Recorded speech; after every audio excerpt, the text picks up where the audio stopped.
19 tips sponsored by Dex Soap. 1. Practice social distancing. 2. Wear your mask when leaving the house. 3. Wash your hands regularly for 20 seconds using our Dex Soap. 4. Cover your nose and mouth with a disposable tissue or flex elbow when you cough or sneeze. Choose Dex Soap for that extra cleanliness. Dex Soap is affordable and available nationwide.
It is 19 hours 31 in Guyana and right across the Eastern Caribbean. It is time for us to enter the grand finale of Room 592 for today, September. This should be Friday, the 4th of September 2019, and I'm happy to be joined by, of course, senior journalist Leonard Gildarie and the man of the moment, Dr. Mahadeo, and they have the Honorable Minister of Human Services and Social Security with them tonight as their guests. Gentlemen, lady, a pleasant good evening to you, and welcome to the grand finale. Good evening, and thank you, Josh, and thank you to the Kaieteur radio technical team working hard behind the scenes to make it possible. You guys have been doing a fantastic job. I'm not saying that because I'm saying bye-bye. I'm saying that because you have genuinely been doing a good job to Josh, Kevin, Raj, and all of you there. And you would have known that my co-host, Mr. Leonard Gildarie, might have had some crosswords to say to you, but never have you heard a crossword from your brother Yog, right? So we'll have that as a record. Leonard, what do you say to that, my friend? I think you tried to set me up in the last moment, but I'm not going to take setup. Wonderful. Ladies and gentlemen, wherever you're joining us from on this wonderful Friday evening, this is season finale. We're bringing the curtains down on room 592 tonight. Welcome to this season finale. Welcome to this episode of room 592, where we unleash the truth. Wherever you're joining us from, it's a wonderful Friday evening in Guyana. Government is in place and working. Weather is beautiful. Nature is all working its way out. And we all have to do what we have to do to ensure our country continues to be good.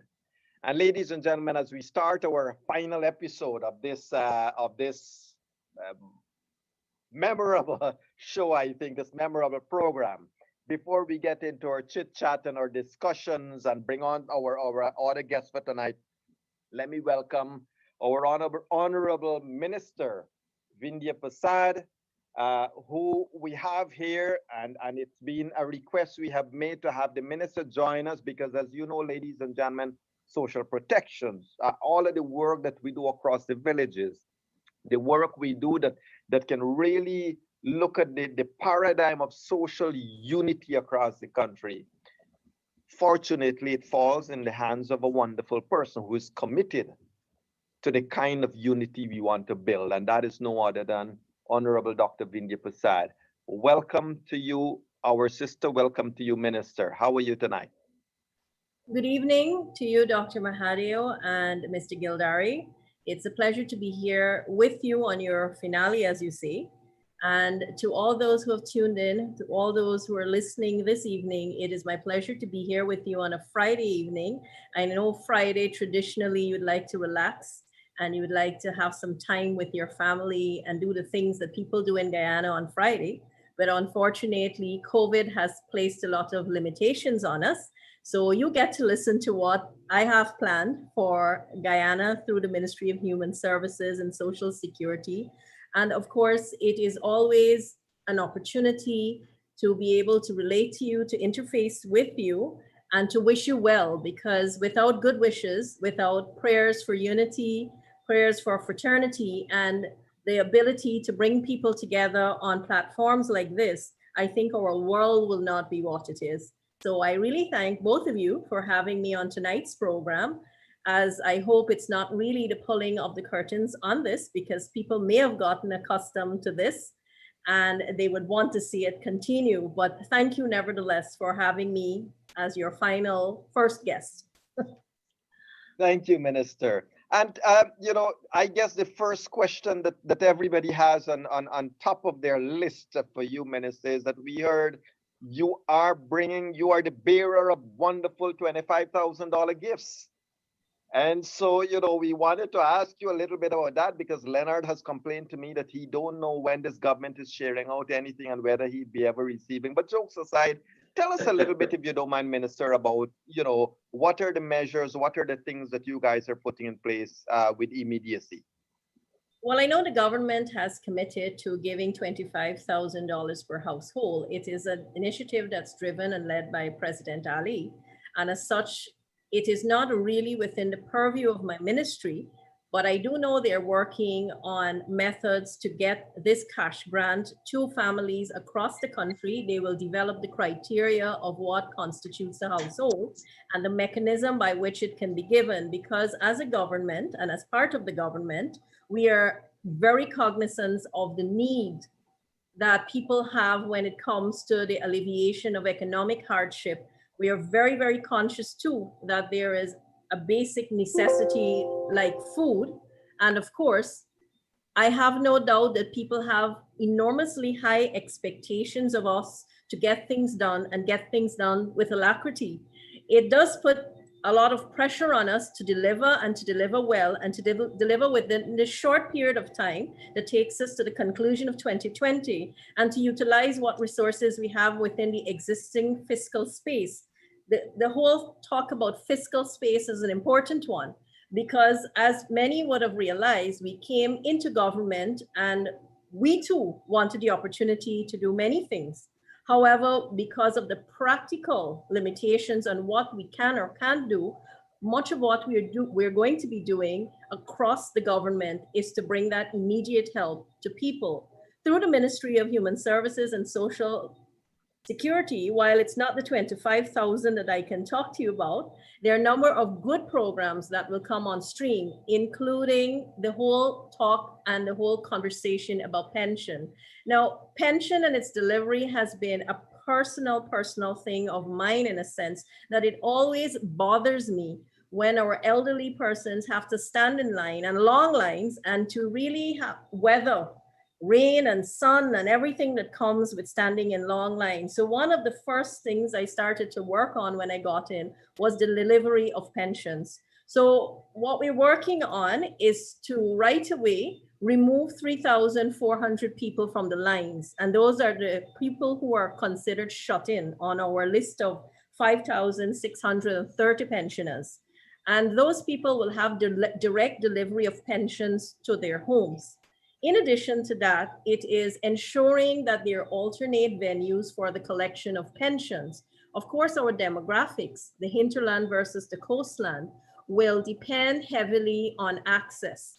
So post offices are the common venues for pension collection. However, what we are coming up with is a number of venues like MoneyGram, Western Union, and all of those other places. The reason why, and people might say, well, lots of lines too, but then we're looking at the distance that people have to go to the post office. It might not be the most accessible place for any one person. So you still have the post office, you have all of these other options. And then the option we hope more people will buy into is the direct deposit to the bank. Most people who already have bank accounts, or most people who are within the public system and have bank accounts, we want to encourage them to apply or to let us know that you want your pension delivered to your bank accounts. So for you, there are no lines. For those who want to establish bank accounts, we're going to be working with you to have an easy access to the bank. In other words, getting your bank account started. As you know, we have many new laws that would have been enacted that made things a bit difficult. But through the Ministry of Human Services and Social Security, we'll be putting out public service announcements and guidelines on how you can do this quickly. In addition to that, because some people will still have to go to the post office, we are paying earlier than the first of the month. So pension will be started. We were starting to pay pension at least 3 to 4 days before. And on the regular 5 days, it will be an alphabetized system. So you will know A to a particular letter, day 1, day 2, day 3, day 4. So you don't have to all go on the first day. I know everybody wants to go on the first day because you want to hold that cash in your hands. But again, it's coming up with a number of alternatives before we roll out phase 2 and to take more people off the post office line. And I don't want to say much about that right now because we cannot do it within this short period, but it's another phase we will be rolling out to reduce the congestion at the post office, if not before the year's out, very early in the new year. So the move towards removing the lines eventually is where my heart is. I also know people want to know if they will have an increase or not. The usual practice is to wait until the budget, but I have asked for an increase, and I know an increase was promised in the manifesto. So we will have a movement towards the ideal, or as close to the ideal as possible, because I am very conscious. I'm very conscious of life and the challenges people have with expenses as being commensurate with the disposable income that they have. So it will be something that I'm working towards. So that's pension. There are a number of other things that the ministry will be focused on, and maybe I can just give you in a nutshell some of the areas we'll be looking at. We are also aware that a number of essential workers have had to go to work through the period of COVID.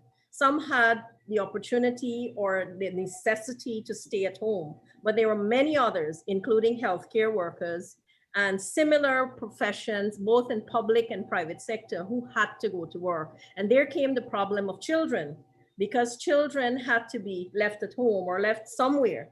So we are looking, as we move the country towards a phased opening or towards gradual opening, we're looking at providing direct payment to childcare centers, licensed childcare centers, for people who apply for this service, if they have children below the age of 7, so that we can take that burden off of them.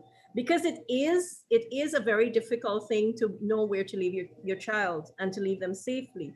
So we are moving in the direction of even expanding that. But for now, there will be a list of workers who right away we feel fit into the category of essential workers. And what I want to say, it's not limited to public sector. We're moving to the private sector. How can people get this opportunity? Applications will be provided to employers and also be placed on the ministry's website and Facebook page. And you can also call the ministry for help. So that's something that we'll be rolling out after the budget. Yeah. In addition to that, violence against women is huge. So gender-based violence, domestic violence, we're looking in those in multi-pronged approaches where we're partnering with the UN and other similar agencies on an initiative called Spotlight Initiative, where we're looking at various factors that impact on women, girls, men, and boys, and how we can counter violence. But aside from that, we are going to shortly start a program called the Survivors Advocate Program. What that is, when people are victims, I don't like to use that word, that's why we say survivors, but for clarity's sake, when people are victims of violence, sometimes they're overwhelmed by the system and they are not able to get from the point of reporting to access all the services that are out there, even all the way down to the court. So we are developing a support system where a trained person will be a buffer. So if a report is made, that person will be with the individual all the way to the conclusion of the process, including offering counseling and psychosocial support. So this is an initiative that I presented not so long ago at the Commonwealth Interministerial on a platform, the virtual meeting. And it was recognized as a very unique intervention and probably will be one of the things that other countries will follow. In terms of children, We have a number of child advocacy centers. So we plan to expand that and giving the same kind of support that I mentioned with domestic violence, where children can have access to help. So we're making it wider in terms of taking it out to more regions. And we hope the people will utilize these services. Now, all of these services will be absolutely free. And another service I will mention before you think I'm giving you dinner in all of what I'm saying is the one that is called the Family Enhancement Service. This one works with disruptive young people who have patterns of behavior that would cause them to fall foul of the law and to get into trouble. So this is a free program that's open to any young person and their families, where we have the department with trained counselors, welfare officers, and people who are adept at dealing with areas like anger management, violent behavior, work with young people to build stronger, stable families. So those are just some of the initiatives you will see from this ministry. And as you can see, the ministry deals with the vulnerable populations, and it also is extremely people oriented. So I feel very privileged to be able to continue my service in this way and to be able to offer to the Guyanese people from the depth of my heart every possible thing to make their quality of life better. I wish I could tell you that I was personally delivering the finances to all of you, but for now, I think we want to get as many services and as many bits of help, because we have been doing a number of hampers for women and feminine care products, what we call care packages.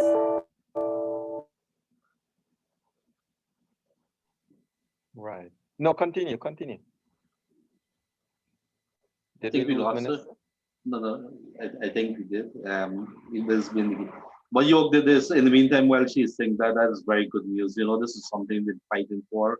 A lot of attention to vulnerable people, and so let us see where that goes. But it's good news that people we get some clarity on that entire situation, and at least a lot of help for the women who might be open to violence or being victims of violence. And I like that thing about the survivors too, you know, that's something that we should be talking about a little more often. But over to you, my Right. dear co-host, my dear Thank you. host. Thank you. I say co-host, but you're my host today. Right. And to Mr. Reginald Shivmangal, ladies and gentlemen, let me say thanks for all the love and all the best wishes and everything. Reggie, you know, you made me laugh tonight, my friend. You know what Reggie has said to us, Leonard? Reggie has said room 592 is treating me like one of my exes. One partner left, yeah, one partner left the relationship fully satisfied while the other is craving more. Reggie, thank you. Thank you, buddy. Thank you. Minister, we lost you for a minute. Gentlemen, I'm so sorry about that. We had a short power flicker, but I'm back. Okay. Well, Minister, thank you. That was indeed refreshing. We don't see you on video, but thank you so very much. I certainly hope that if it's one thing that the PPP government can do, I'm putting it at the feet of the wrong person, of course, but the internet and the connectivity of this country really needs to go up to another level. But Minister, it's been a pleasure to have you here. And we certainly wish you well, and we will certainly stay in touch. And I'm sure that, in future programs and discussions that we will look forward to further interaction and engagement with you. Well, thank you. It's been a pleasure to share a little bit of what we're doing through the ministry. I know. And I hope that people listening to this, they will seize the opportunity to utilize all that we are offering. I just want to reiterate, it's open to everyone. So Great. I trust that they will. And again, I'd like to wish you both well and to wish everyone who is looking at tonight's program a fantastic Friday and a blessed weekend and week ahead. May you always have the strength to surmount and the faith that everything will just get better because you're optimistic and filled with hope. Thank you for those Minister, words. And do have a great evening. Thank you. And so, ladies and gentlemen, that has been Honorable Minister Dr. Vindhya Prasad sharing with us quite some refreshing information about her area. And as you know, she is taken strong to heart, not just now having the ministry under her portfolio, but she's always been strong at heart with ensuring that people are taken care of, and community is being looked after. And you know, she's always been a person that looks after her community and wants to see us integrate and work together more. So, you know, ladies and gentlemen, you know, I want to just remind you all, this is season finale. And maybe later I'll explain why I've chosen the term season finale. But, you know, it is good that we are where we are. And as we go along with the discussion, Leonard, we are going to share the reasons why we decide to bring our program to its closure. But ladies and gentlemen, it's been a long 5 months, and one of the guests who came during these 5 months in our room 592 was no other than a former political figurehead in Guyana, Mr. Paul Nehru Tennessee. And we have asked him to join us for a couple of minutes tonight again to reminisce probably a little bit, to talk about a little bit of what's going on presently, and to have his thoughts, because, you know, room 592 will be temporarily closing its doors tonight. And of course, we will meet under other circumstances. So, Mr. Paul Nehru Tennessee, how are you, sir? Welcome to room 592, where we have been unleashing the truth. And this is season finale, sir. Welcome to you. Well, I'm coronavirus free, live and kicking, and I'm energized. Great. And Well, good to hear, sir. I would like to tell you, it's a privilege to be on your last program, but I hope you don't disappear from the mass media of Guyana, because I do a television program, Carib Nation TV, for a number of years. And I know that both of you guys have a lot of dynamism and a lot of abilities in the media. And it would be a great loss for you not to have these discussions across the board. Right. I appreciate that, sir. Leonard, what say you? Well, I don't know. I mean, I really wanted, you know, there's a couple of things that I discovered in this entire thing, and I would probably tell Paul that. I could call him Paul. One of the things that I'm home and I'm wearing short pants and I'm wearing a blazer. And so there's one of the things that you can do. And I discovered that when you have a show, all stops must be pulled out. But it is what it is. You know, it's emotional time because of the last couple of months. I don't know whether it's adrenaline, whether it's the fact that we were threatened, our democracy was threatened, whether the people wanted the news. I think it could have been a combination of all of that. Well, we were forced to actually hit the table, and you know, our bodies. I'm not sure about you. You're a young man, and maybe Mr. Paul is a young man too. But sometimes my body can't take it anymore, man. And then I said, "Wow, we getting up and we going to do what we have to do." Yeah, I'll tell you what. You know, I'll tell you what. And Nanda Prasad, you have hit on something very nice there, and I'm not going to comment on it. But I'll tell you what, we look at the love that's coming out across the country. You know, ladies and gentlemen, it pains me personally that to take this decision. I'll tell you what, ladies and gentlemen, a lot of people don't know. The past 5.5 to 6 months has been painful. Not painful in a personal way, but yet painful in a personal way. To see our Constitution being torn up into shreds of paper, to see our country being trampled upon by heartless politicians.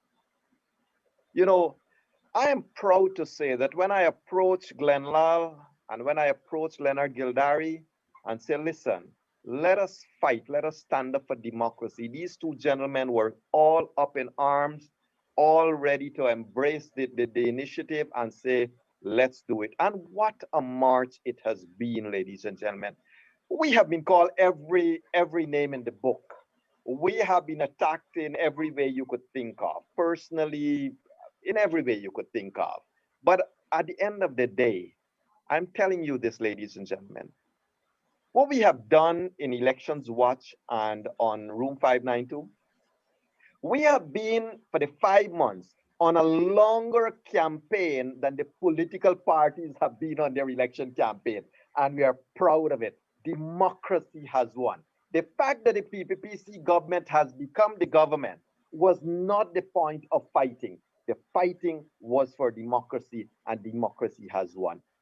Mr. Tennessee, your comments, sir. Well, with regard to the work that you all have done, I have been following it, and I've followed your audience. You all are extremely popular, and you have a very wide view inside and outside of Guyana.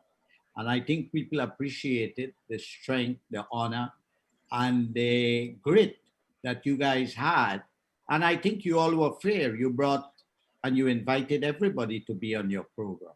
I believe in democracy like you guys. Since I was growing up, I believe in the fundamental freedoms of association, of movement, of speech. And I will die on any foreign beach for that pure ideal. And, wherever I am, in whichever country I am, I stand up for those rights, for those freedoms, because I think those are universal freedoms. And you guys are part of the great quest that our ancestry had since the time of conquest, slavery, indentureship, and 20th century colonialism. So you guys are standing on the shoulders of a lot of people over the centuries in Guyana who have stood up for freedom. You know, Hubert Nathaniel Critchlow, a most recent one, is one of my heroes. And, he was a guy, a lot of people don't know about them, but we have to bring these people to the fore so people could know about them.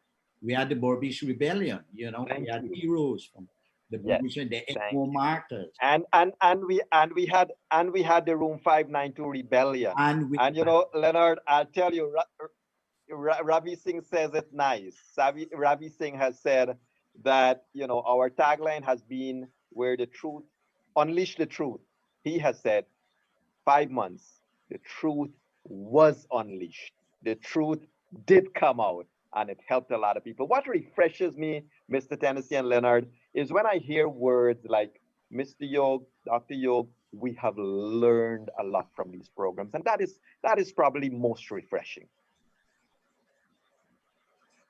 Leonard? Well, it's always educating people. Yeah. Well, we could look back at some of the highlights also, and I guess in a little while we could do that. But it was a moment where when you look at everything that would have been playing out and what we would have been putting forward, our job was not to probably sway opinions. Our job was to present the facts and let people make their judgment or make their conclusions. And I think that was how I looked at it all through it. And I think that's what we did that was so. I think people were looking at it. These were not two people. When you bring on Paul Tennessee or you bring on Sir Ron Sanders or the rest of the folks that came on, so many international representatives. And Leonard, it was on that background. And Leonard, let me just say this, ladies and gentlemen, we will be getting a lot of visitors and guests tonight. We will be joined by a number of persons. We'll be joined by our good friend and brother from the US, Mr. Ozzy Rogers. We're going to be joined by Sian Durjan. We'll be joined by Sanjeev Dattadin. We'll be joined by Selwyn Peters. We'll be joined by Sir Ron Saunders. Everybody's going to come on tonight to say, and here is what, and Mr. Tennessee, I want in your parting words, sir, I would want us to all reflect on one thing. And ladies and gentlemen, here is where that dream and hope is. Democracy will always be under threat if the people of a country are weak. It is the people, it is you all that must stand up. Now, you all have to demand good governance. Mr. Tennessee, there is a new government in place.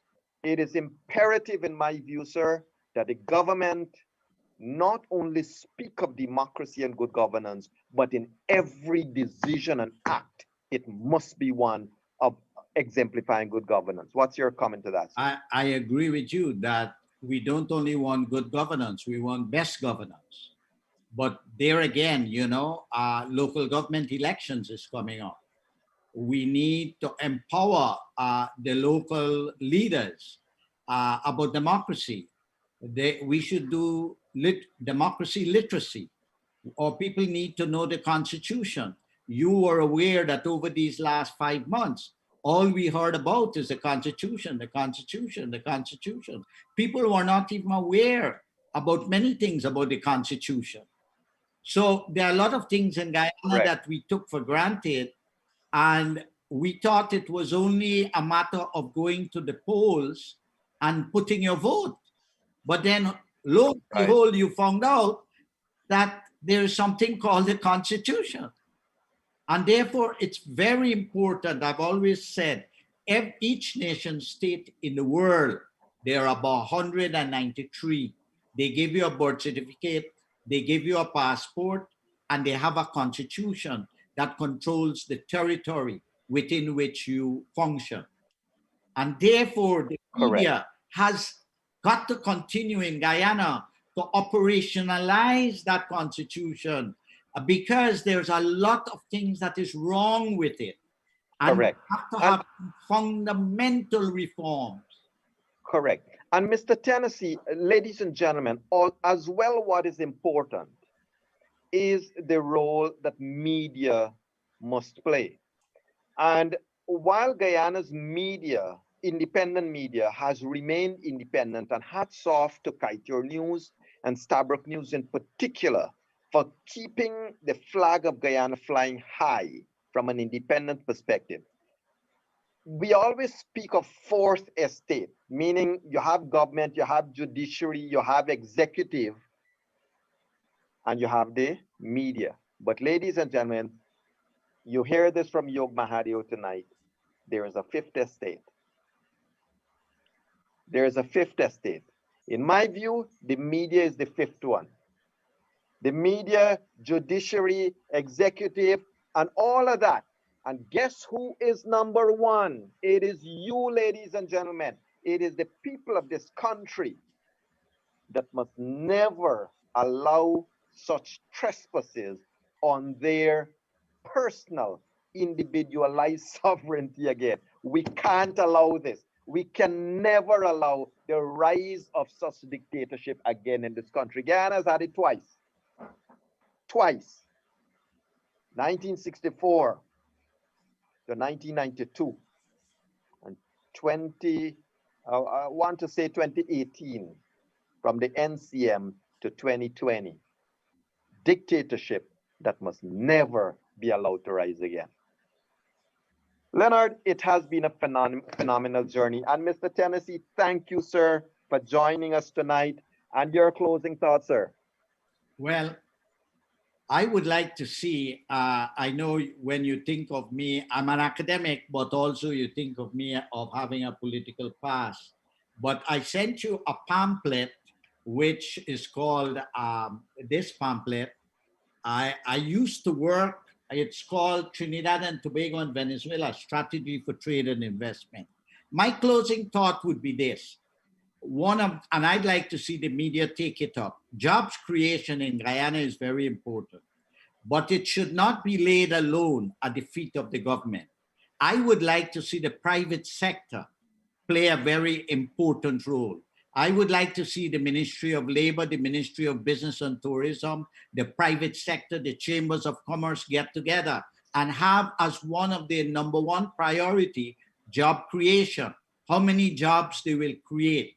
Because you see, people would be interested in democracy and rights if they could feed themselves, if they can house themselves. And they can only do that if they have jobs, jobs, jobs, jobs. Now, the private sector in Guyana can play a very important role in this respect. And I was very impressed, Dr. Yog, that I've discovered that you are, I thought you were a medical doctor. And when I came to Guyana, I thought I would have consulted you. But now I found out if I want to get rich, I have to consult you, that you are a finance guy. I didn't know that. That's something I knew too. In the private sector, making money and creating jobs. You know what I mean? Yog, I have to consult you. I want to get rich, man.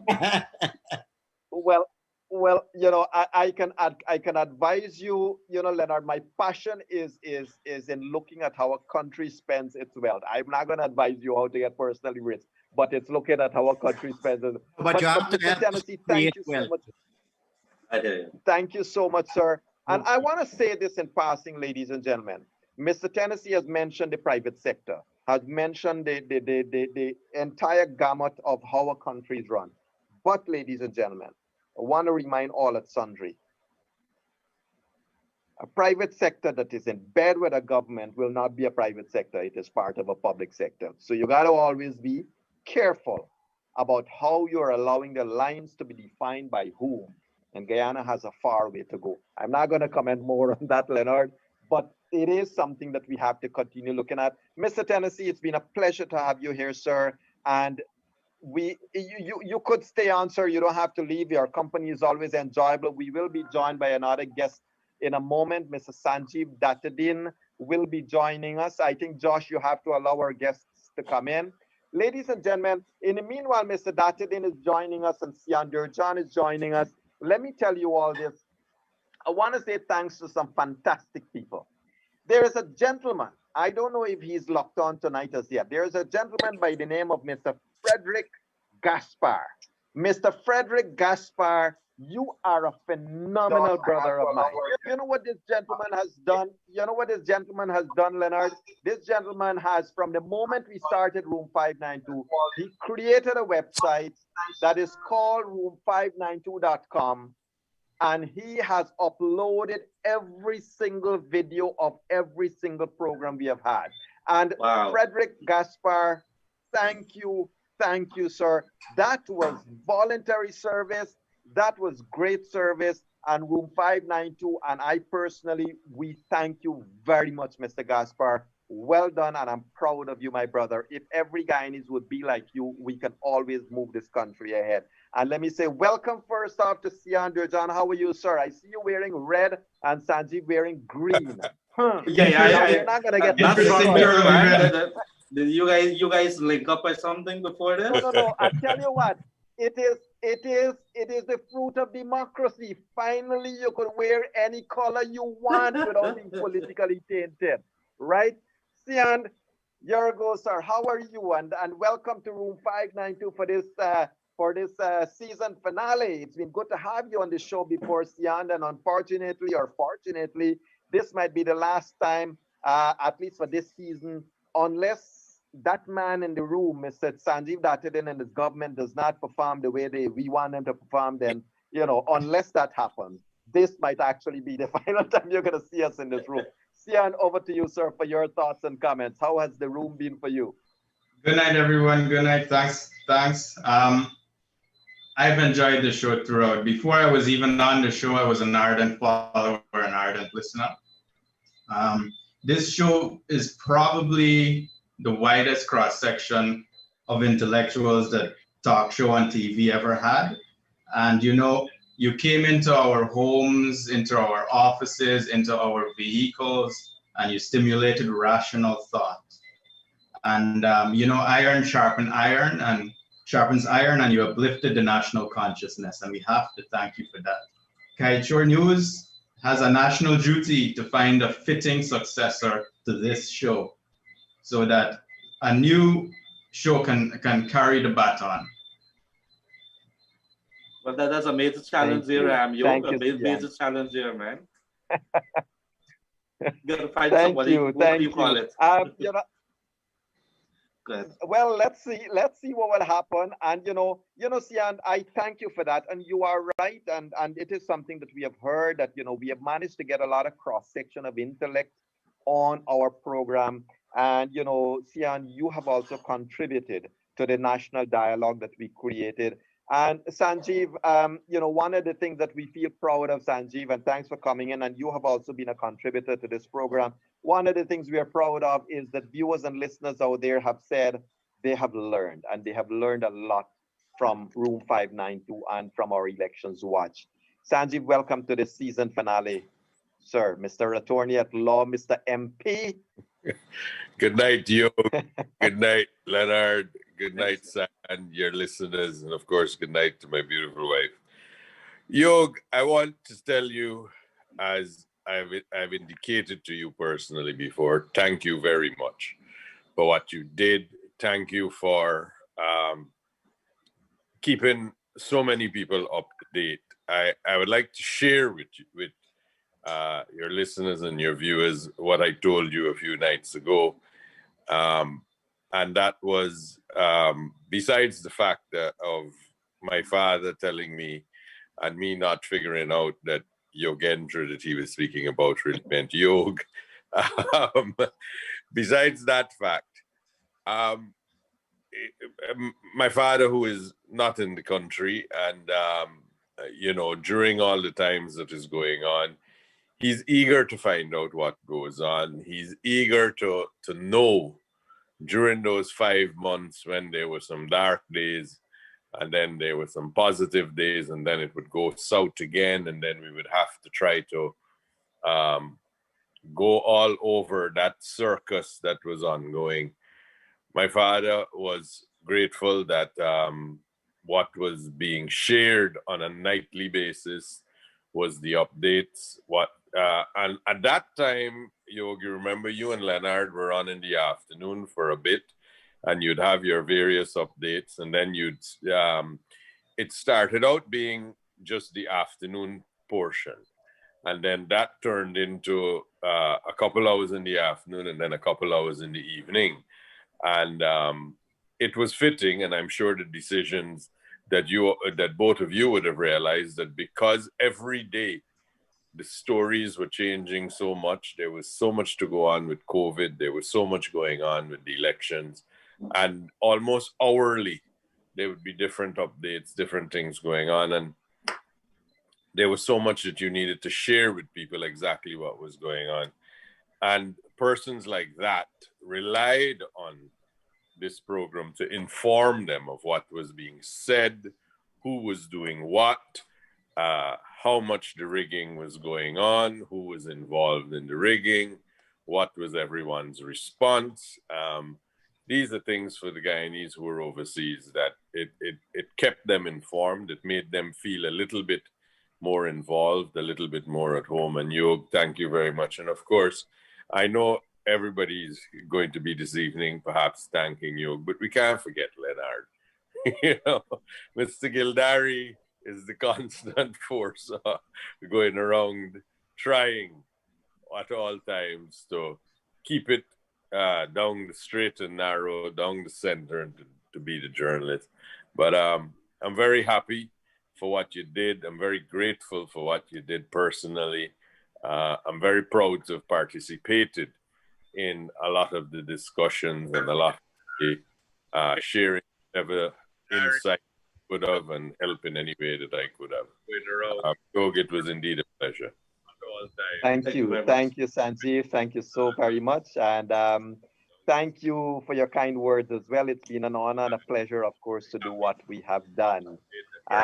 Ladies and gentlemen, that has been Attorney at Law and a brand new shining in green Member of Parliament, but in green Member of Parliament for the PPPC. You see, one of the benefits of democracy is that colors really don't matter. You are free to wear what color. And yes, it is true, everybody, you have a right of association to whatever political parties you want. Freedom is something we must never give up. Our rights and our freedoms are fundamental, but you must not, our two attorneys in the room would remind us, your freedom must not be at the expense of someone else's freedom. It must be equal freedom for all. Sanjeev, thank you. And any final thoughts? Sanjeev, Sian, also thank you. Any final thoughts? You guys can stay on, but I know you have stuff to do as well, as we welcome Oren. Yog, as much as we have all these, which I wholeheartedly subscribe to, at least in my house, if my wife were to suggest that this is the shirt you wear, you put the shirt on. Is that a Celeste shirt? This is an order, man. You can't say that too loud. It has something that is intended to be about being a father and papa, which is what my son calls me. So my wife has said that this is it. The color doesn't matter. the politics doesn't matter. Okay. Life is a lot easier if you just put the shirt on and go with it. So Absolutely. And Leonard, I see Kumar has reminded us of the famous muting incidents when you invited the APNU AFC guys on board and you chose to mute Dr. Yog Mahadeo. But you know what? All is forgiven. We're gonna talk about that. on that same day, on that same day, I had called and asked to join, and the two APNU gentlemen who were saying things that I took great umbrage Absolutely to. Untrue, right? Absolutely They wouldn't. Untrue. Yeah. You asked them if I could be allowed to join, and they didn't want me to come in to say anything. Correct. But wait. I have to defend that. And not particular day. It was very early in the game. And poor Gildarie was there. Had no idea with two guys, big mouths. No. I have to. Leonard did. Guess what Leonard did? Leonard I muted everybody. The gentleman and said, "Come and deal with Yog." Now there you go. No, but it was that was a tough day. That was a tough day though. I was new to radio in that side. So what I did, you know what I did, Sanji? I just muted everybody. I wanted to take a breather and said, what the heck is going on here? So I muted Yog, I muted Ganesh Mahipal and the other gentleman that was with him because it was getting out of hand. And then Yog says, but why did you do that to me? I tell you, in all the time that I've known Yog, that was the first time that Yog really expressed himself, to put it, if we want to put it that way. He really on that day, he was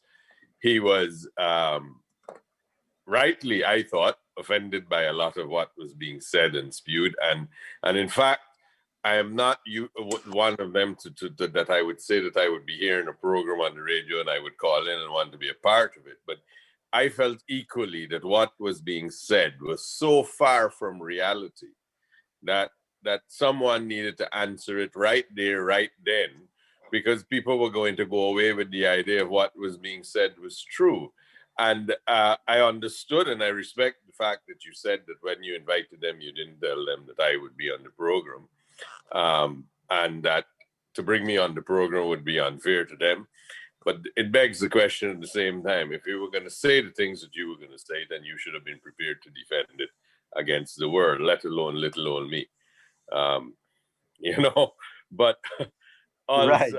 But it is what it is. It's all well, all is. It's all water under the bridge.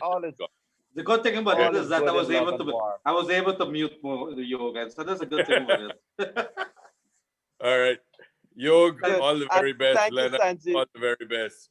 I'll take my leave and can I say before council leaves that I've seen him on 1 million feeds from 1 million courtrooms over the past 5 months, and I have never seen him dressed down to the.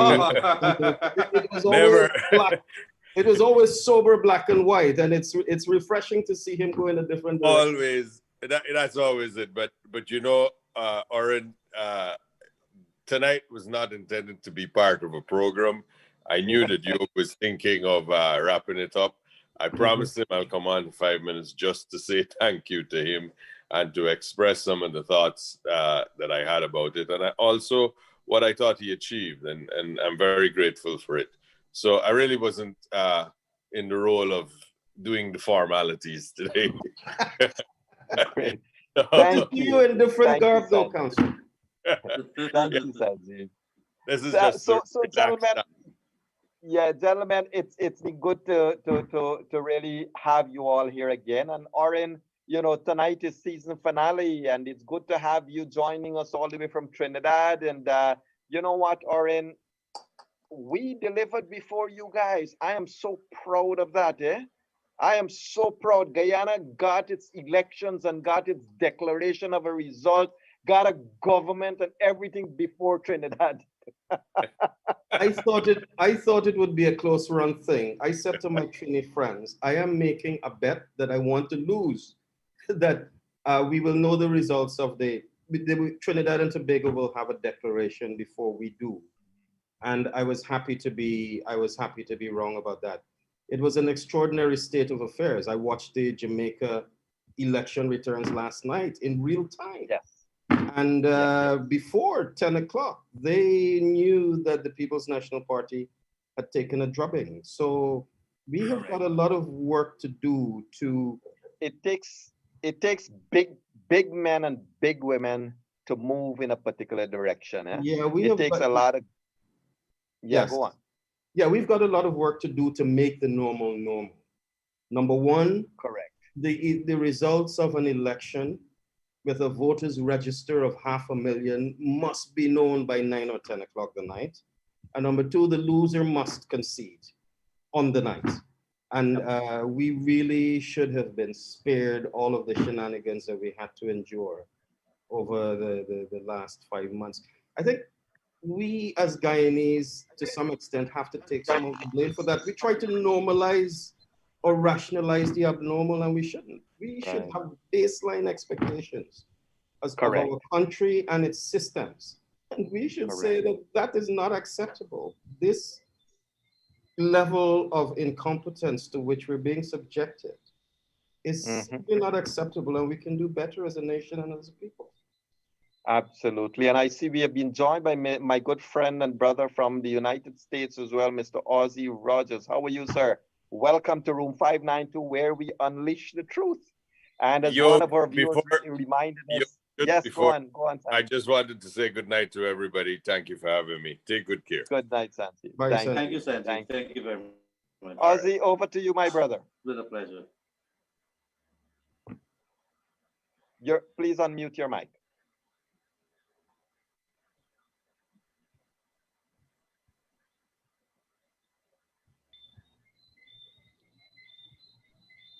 Is Leonard Gildarie still going around the place muting people? I blame muting, you know. Yes, Ozzy, over to you. No, that happened a couple of months back, man. You can't do that every day. You got to do it when it's least expected, my friend. Well, I've been on this program quite a few times, and I was never muted. So maybe that's my share, Leonard, because I did not mute. Yeah, of course. Go right ahead. And you know, Ozzy, just before you say a few words, Mr. Roy saying, no, sir, Mingo is not going to be replacing Leonard or me. Over to you, Ozzy. All right. So thank you very much, Brother Yog Mahadeo. Let me start with Mr. Gordon. Mr. Gordon, I want to say to you that you have been a mentor to me as a broadcaster. I lived in the United Kingdom for a few months. And the only connection that I used to have to the Caribbean, and I used to pattern myself off of you, just so you know. What is a good thing? The only Caribbean connection I had when I lived in the United Kingdom was the BBC Caribbean Report with Oren Gordon, and I always remember that. And so I want you to know that you are one of my mentors, and I have absolutely great respect for you. Thank you very much. That means a lot. Thank you. You're welcome, sir. And Mr. Leonard Gildarie, and you have certainly, with the addition of our honorable brother, Yog Mahadeo, taken journalism to a higher level with this program, Room 592. And I absolutely want to commend you guys for that, because Room 592 has demonstrated to Guyanese what journalism ought to be, where you unleash the truth. Wherever the truth takes you, you go. You don't sensationalize stories and all those other things that we had passed off in Guyana as normal broadcasting. So you guys have certainly set the bar. I want to get this out there off the bat. Brother Yog Mahadeo, you have caused me to perform at a higher level. I want to thank you very much. You have, over the last few months with Room 592, inspired me. And I want to say thank you very much. Because of this program, I was able to advance my my social activism and got more visibility for the work that I was involved in. So to see a program like this go, it's kind of heartrending. And I hope that there will be a reconsideration by yourself, my colleague, Leonard Gildarie and Mr. Glenlal, you cannot allow a program like this to go. I don't know what the situation is. I know, you know, but I don't want to see this go. Right. But Ozzy, let me say this to you, and let me say it to everybody at this juncture. Look, no, Yog has not been offered any government position. No, there has not been anything. That's disappointing. Yeah. No, there has not been anything from Kaieteur Radio. In fact, Mr. Glenlal has been kind enough to say to me that, Yog, if you want to take this airtime for the rest of your life, take it. It's free. He has been very kind to do that. But ladies and gentlemen and brothers and sisters, I'll tell you what. I have always been led by my personal conviction for truth and for doing what is right. There have been times in my life when I took decisions that made me very unpopular, but I took those decisions because I believed they were what was right. In this case, a new government is in place and a National Assembly is sworn in.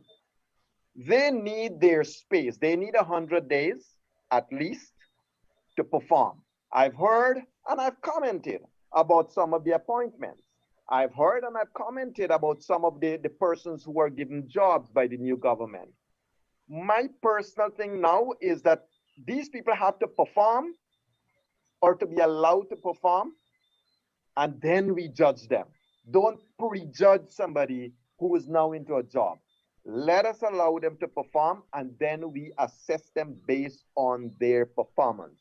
So whether it is a Leonard Gildarie, who is a minister of Kaieteur News, or whatever it is, he has to perform, and we assess him on his performance. So I want to say that this was brought to the finale because we thought that the momentum, the vision of delivering democracy was achieved. Democracy has prevailed, and from that presumptive note, from that assessment, we thought, and I have thought, let us now allow democracy to foster, to build, to grow. And I say, and I've said publicly, government of Guyana, don't make me return to this platform, because the truth will always remain the truth. Do what is right and count on my support. Ladies and gentlemen, many of you may not know, pre-2015, Ozzy, you will remember some of this. Leonard, you will know this. Pre-2015, I had spoken out against the then PPP government against corruption.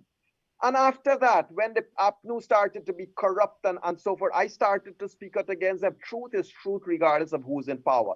And that is something I would like all of our brothers and sisters across this country to know. And yes, Suzanne DeSantis, maybe we're gonna be looking at how we can give coverage for the elections petition, but that is another story to be spoken about.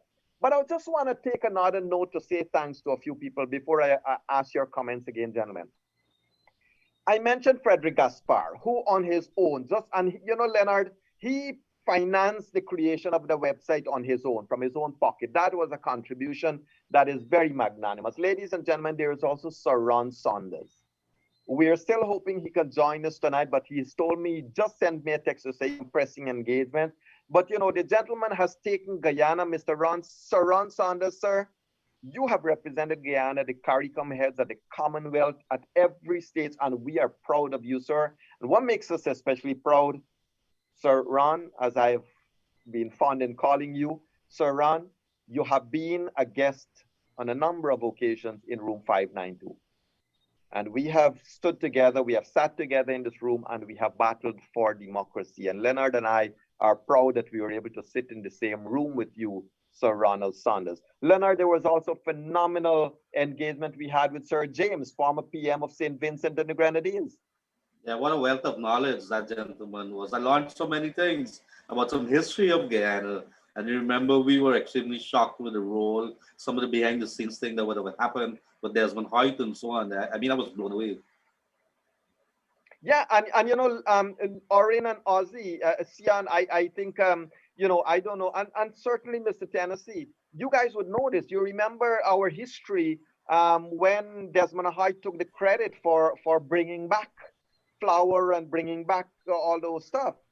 when Sir James, the former Prime Minister of St. Vincent, was in room 592, he said to us, he said it was a CARICOM pressure, elbow bending pressure upon the White administration that caused those changes to happen. Because he even quoted, he said, Dame Charles, we're gonna move a motion to get Guyana kicked out. But the CARICOM heads stood and they rallied, ladies and gentlemen, CARICOM heads stood and rallied behind Guyana on multiple occasions. And you know, I would like to say to the various ambassadors and high commissions that I have dealt and negotiated and talked to it and argued with and challenged, and we end up cussing out each other, not in curse words, but in insults. To those ambassadors and high commissioners that I argued with and presented some harsh facts, my thank you for taking the insults and taking all the harshness. And also on behalf of Leonard, you have brought on some of our ambassadors and some of them, and we were in room 592 with some of them, and it has been fabulous to have the ambassadors here. Gentlemen, the engagement from the diplomatic corps was really good, wasn't it? Oren? Yes, a fact about Sir Ronald Sanders that your listeners and viewers might not know. Before he became a diplomat, he was an accomplished broadcaster. And he was my first broadcast trainer back in Guyana.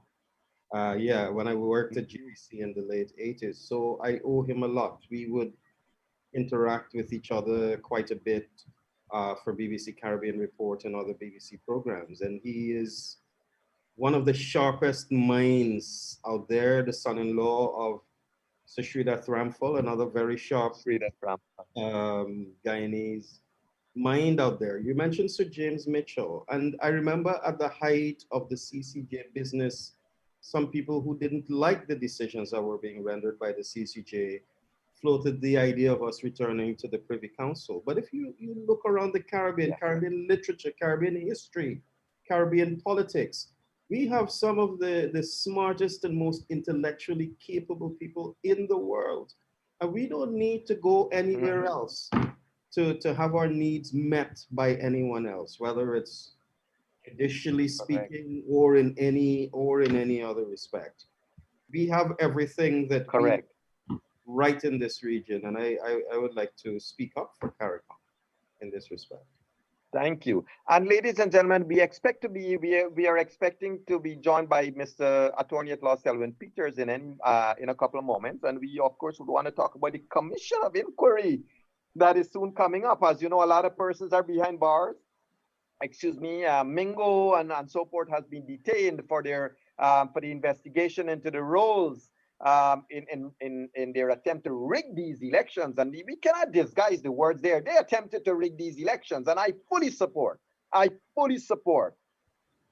thorough investigation into everything they did. And I stand firm in saying that even the police force must be investigated for the roles that were played in those 5 months, during that bomb scare, during putting all the people from that Ashman building and all of that. Leonard, you and I have been consistently pounding the table for a proper commission of inquiry into the entire GCOM fiasco from March 2nd, 2020 to August 2nd, 2020. Yes, and that is something, if you look back at some of the videos at Ashman's building there, and you would have seen those very graphic scenes of the police standing there as if we were in a police state, and the people being shepherded out. I use that word very strongly because that is not a place that you would want to be or you want to see. In our history books, when the history books were written, this is going to be a very dark period, the last 5 months. And the Ashman's building scenes that you would have been seeing there, that is something that has been left with me, and it is going to be with me for a very long time. That there's a place that Guyana should never ever be. And so I want to see settlement with this. There has to be an inquiry, and we have to have answers. Who played what role in this entire thing? Correct. And ladies and gentlemen, let me also say thanks to Mr. Glenn Lal. He has provided his program time, all of the program time for Kaieteur Radio over these past 5-6 months for both Elections Watch and Room 592 has been an absolute free contribution to defending democracy in Guyana. And I must tell you, I say this with a lot of humility, not pride. All that I have done here, ladies and gentlemen, every second of every minute of every hour that I spent on radio has been also my voluntary contribution to defending democracy in Guyana. This has not been about earning a dollar for Leonard or I or Glenn Lal. It has been about us doing what we have to do. And Josh, please let Mr. Selwyn Peters in. I would also want to say thanks to Jerry Gavaya, who joined us on a few times, quite a few times in room 592. And of course, you know, Josh, Kevin Raj, we mentioned some of these names. Anil Nandla, says Gunraj, and a lot of the other folks. And I must mention, ladies and gentlemen, if you recall, we had former State Department employees, Ms. Deborah Mizir and Mr. Douglas Muir from the US that joined us in room 592 to talk about this whole threats that was coming, you know, all the things that the sanctions that were being imposed upon Guyana. So we would like to express thanks to the State Department of the US.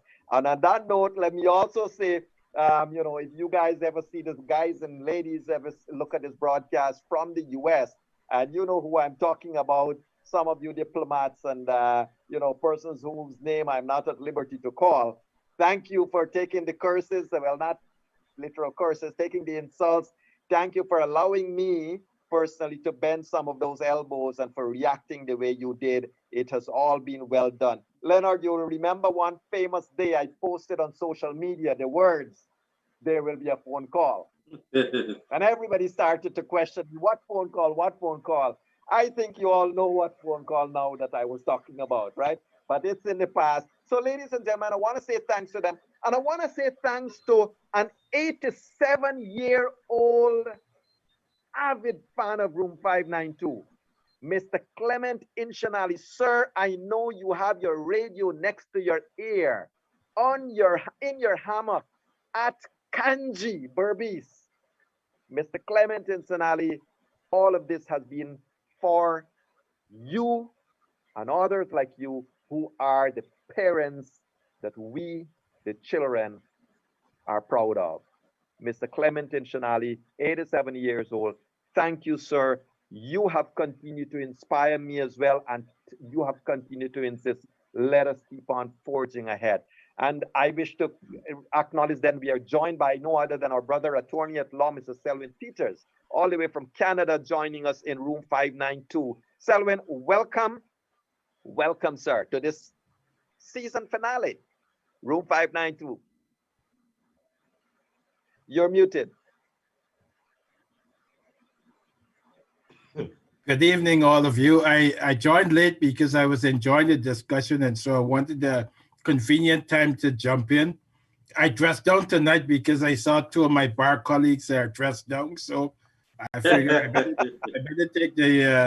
take the shirt off and just put something casual on, you know.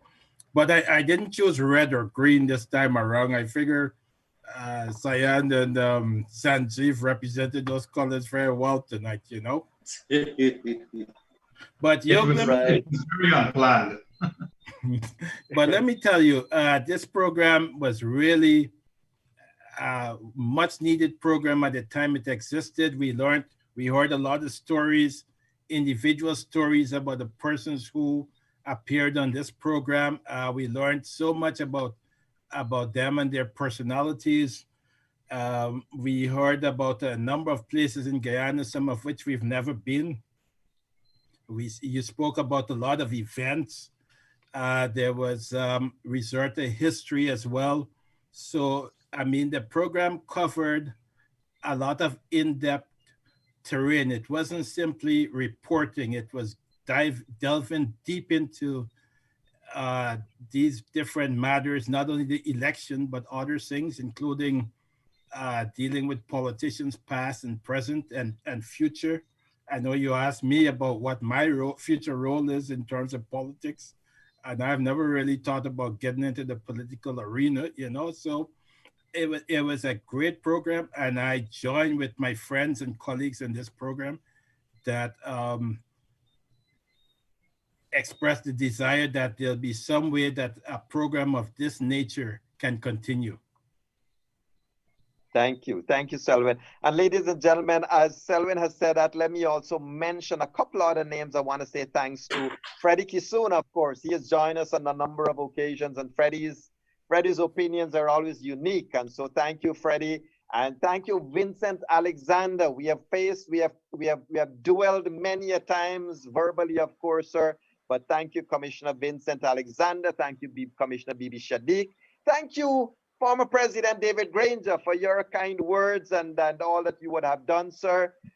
You know, we totally disagreed with the stance you took, but respect you. We are proud of the decision you ultimately made. And I also think, you know, gentlemen, I don't know if you would agree with me. I also think that, you know, in passing, the sad note of Owen Arthur cannot go unmentioned. The roles he played, you know, the sad fact that he has not survived to see this day in Guyana. But of course, he was a champion, and we had him on our Elections Watch talking to us live. Let me also say thanks to Kemra Dramjatan. And, you know, we have had a number of persons and a number of interactions, and they were not all pleasant. Ladies and gentlemen, behind the scene room 592 was not this calm. We had a lot of discussions and a lot of disagreements with a lot of persons from all sides of the divide. Don't feel that there are angels on all sides and there are devils on all sides. It's always been the... Leonard, you would recall that when you and I discussed that democracy was being trampled upon and the Constitution was being torn up. And when you and I had to sit alone, and we would have called Selwyn, and we would have called Ozzy, and called Anil, and all of these guys, including Sian, that the Constitution was being literally shredded in front of the very eyes of the people, and shredded by those who swore to uphold the Constitution. I think, ladies and gentlemen, for me, that was a fact that we had to, that was a calling that we had to then stand up and speak out. Leonard? Yes, it was. And I think that was the whole idea. And let me just say it. Being in room 592, for me personally, it was being out in the water and don't know how to swim. Oren might have been a little more comfortable because of the broadcasting background. I come from the print media, and so being there, and when you're in the presence of Ron Sanders, Sir James, and the rest of the folks, and of course yourself, Yoga, and I'm wondering what the heck am I doing here? But it was a big learning experience for me, and knowing that that I was in such an august group. That I was able to learn, and that we were able to talk about this thing. But I think what really pushed me was the fact that when you talk about the Constitution there, and you would be looking at what is happening, and you say, no, I cannot be sitting on my hands and knowing that I could have done something. And I think that with yourself being there, and with so many other people that was talking, that was given their take on that entire matter, I think that would have helped me somewhat. But it was this entire thing, looking at the Constitution and what would have been happening there. I think that's what compelled me, this thing must go on. I think that will give us a strength. It was very hard on us, but I think that compelled me more. But Leonard, you were unnatural. Let's go around. Throughout the whole thing. Yes, go ahead. I was a what? Leonard was unnatural throughout the whole thing. What is he talking about? I'm not sure what natural. This thing, I guess, the turning point. But to come back, the turning point was probably when I saw some of the nonsense. I was grappling between being a newspaper man, being a representative of Kaieteur Radio, and then being out there and being a citizen of Guyana. And I said, after a while, I just said, to heck with it, and let whatever comes to do, as one of my good friends said, whatever comes to do. And I said, we are going to stand up for this country. And with Yog being in the background there, being the big bully that he is, and with me being a little bully, I think it all kind of worked out pretty well. Indeed. And let me just, before I welcome Mr. Tennessee for his comments again, ladies and gentlemen, let me also express thanks to Anthony Astefan, Senior Counsel from way across the OECS. He has joined us on a number of occasions. Senior, Mr. Astefan, thank you so much for your thoughts and for joining us in room 592. Mr. Peter Wickham, we cannot forget the astute political scientist from the Caribbean that joined us on multiple occasions as well. Peter, It's been a pleasure to have you, as it was to have Mr. Chris Ram. And of course, now he's now the president of Guyana. You recall that both the president of Guyana and the prime minister, current president, current prime minister, they were guests in room 592. And, you know, I would always remember Mr. Prime Minister Mark Phillips said that, you know, I've survived room 592, so I can survive anything else. And Dr. Yeah, that was a very famous thing. Yeah. He said, I survived it. Correct. Dr. Irfan Ali, too, was very gracious. And I know we braced them a lot and we asked them some very hard questions. Let me answer Raul Maycock's question. Raul, you have asked that the room 592 name is a catcher. Who came up with that name? I never disclosed it before.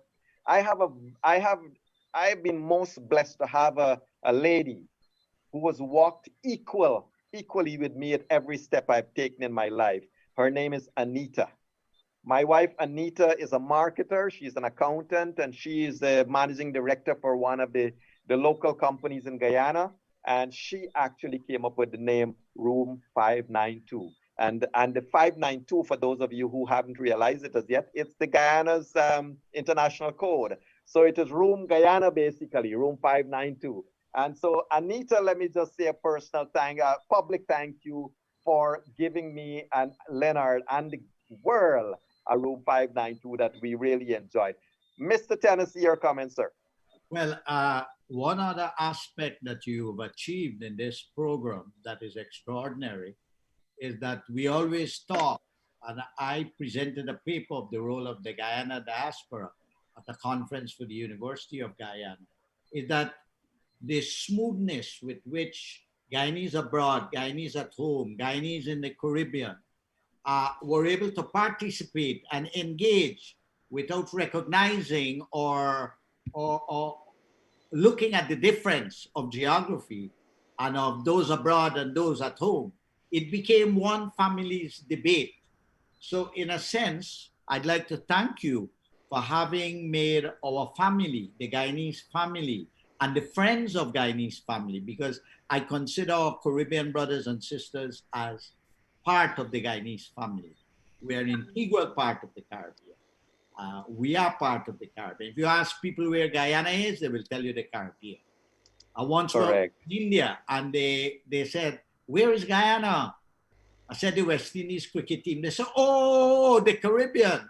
Okay. So I was very happy that you all were able to achieve that, you know, bridging that gap.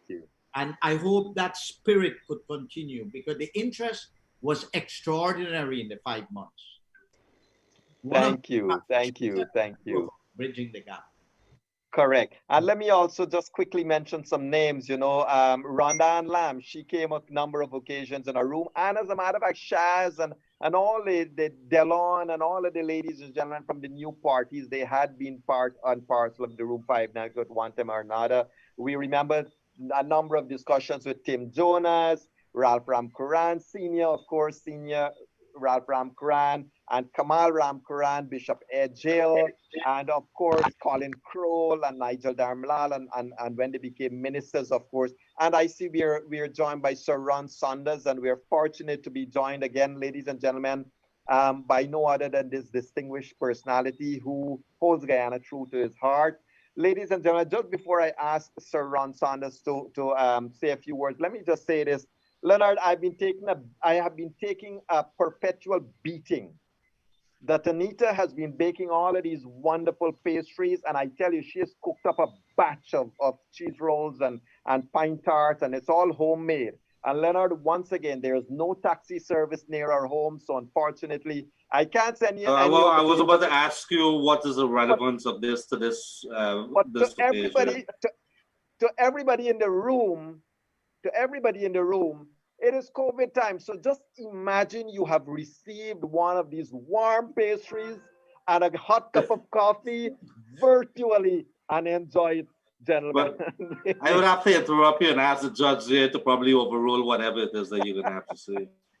Sir Ron, we are really, really thankful that you were able to join us. I know you had some other pressing engagements tonight, sir. Yes, well, originally the invitation was for 7:30, which I had made arrangements for. And then something else came up, and I I literally just walked out of that meeting, and I thought I would check to see whether you were still on the air. I'm relieved to see you're still there and that I can at least join you for a few minutes. Thank you.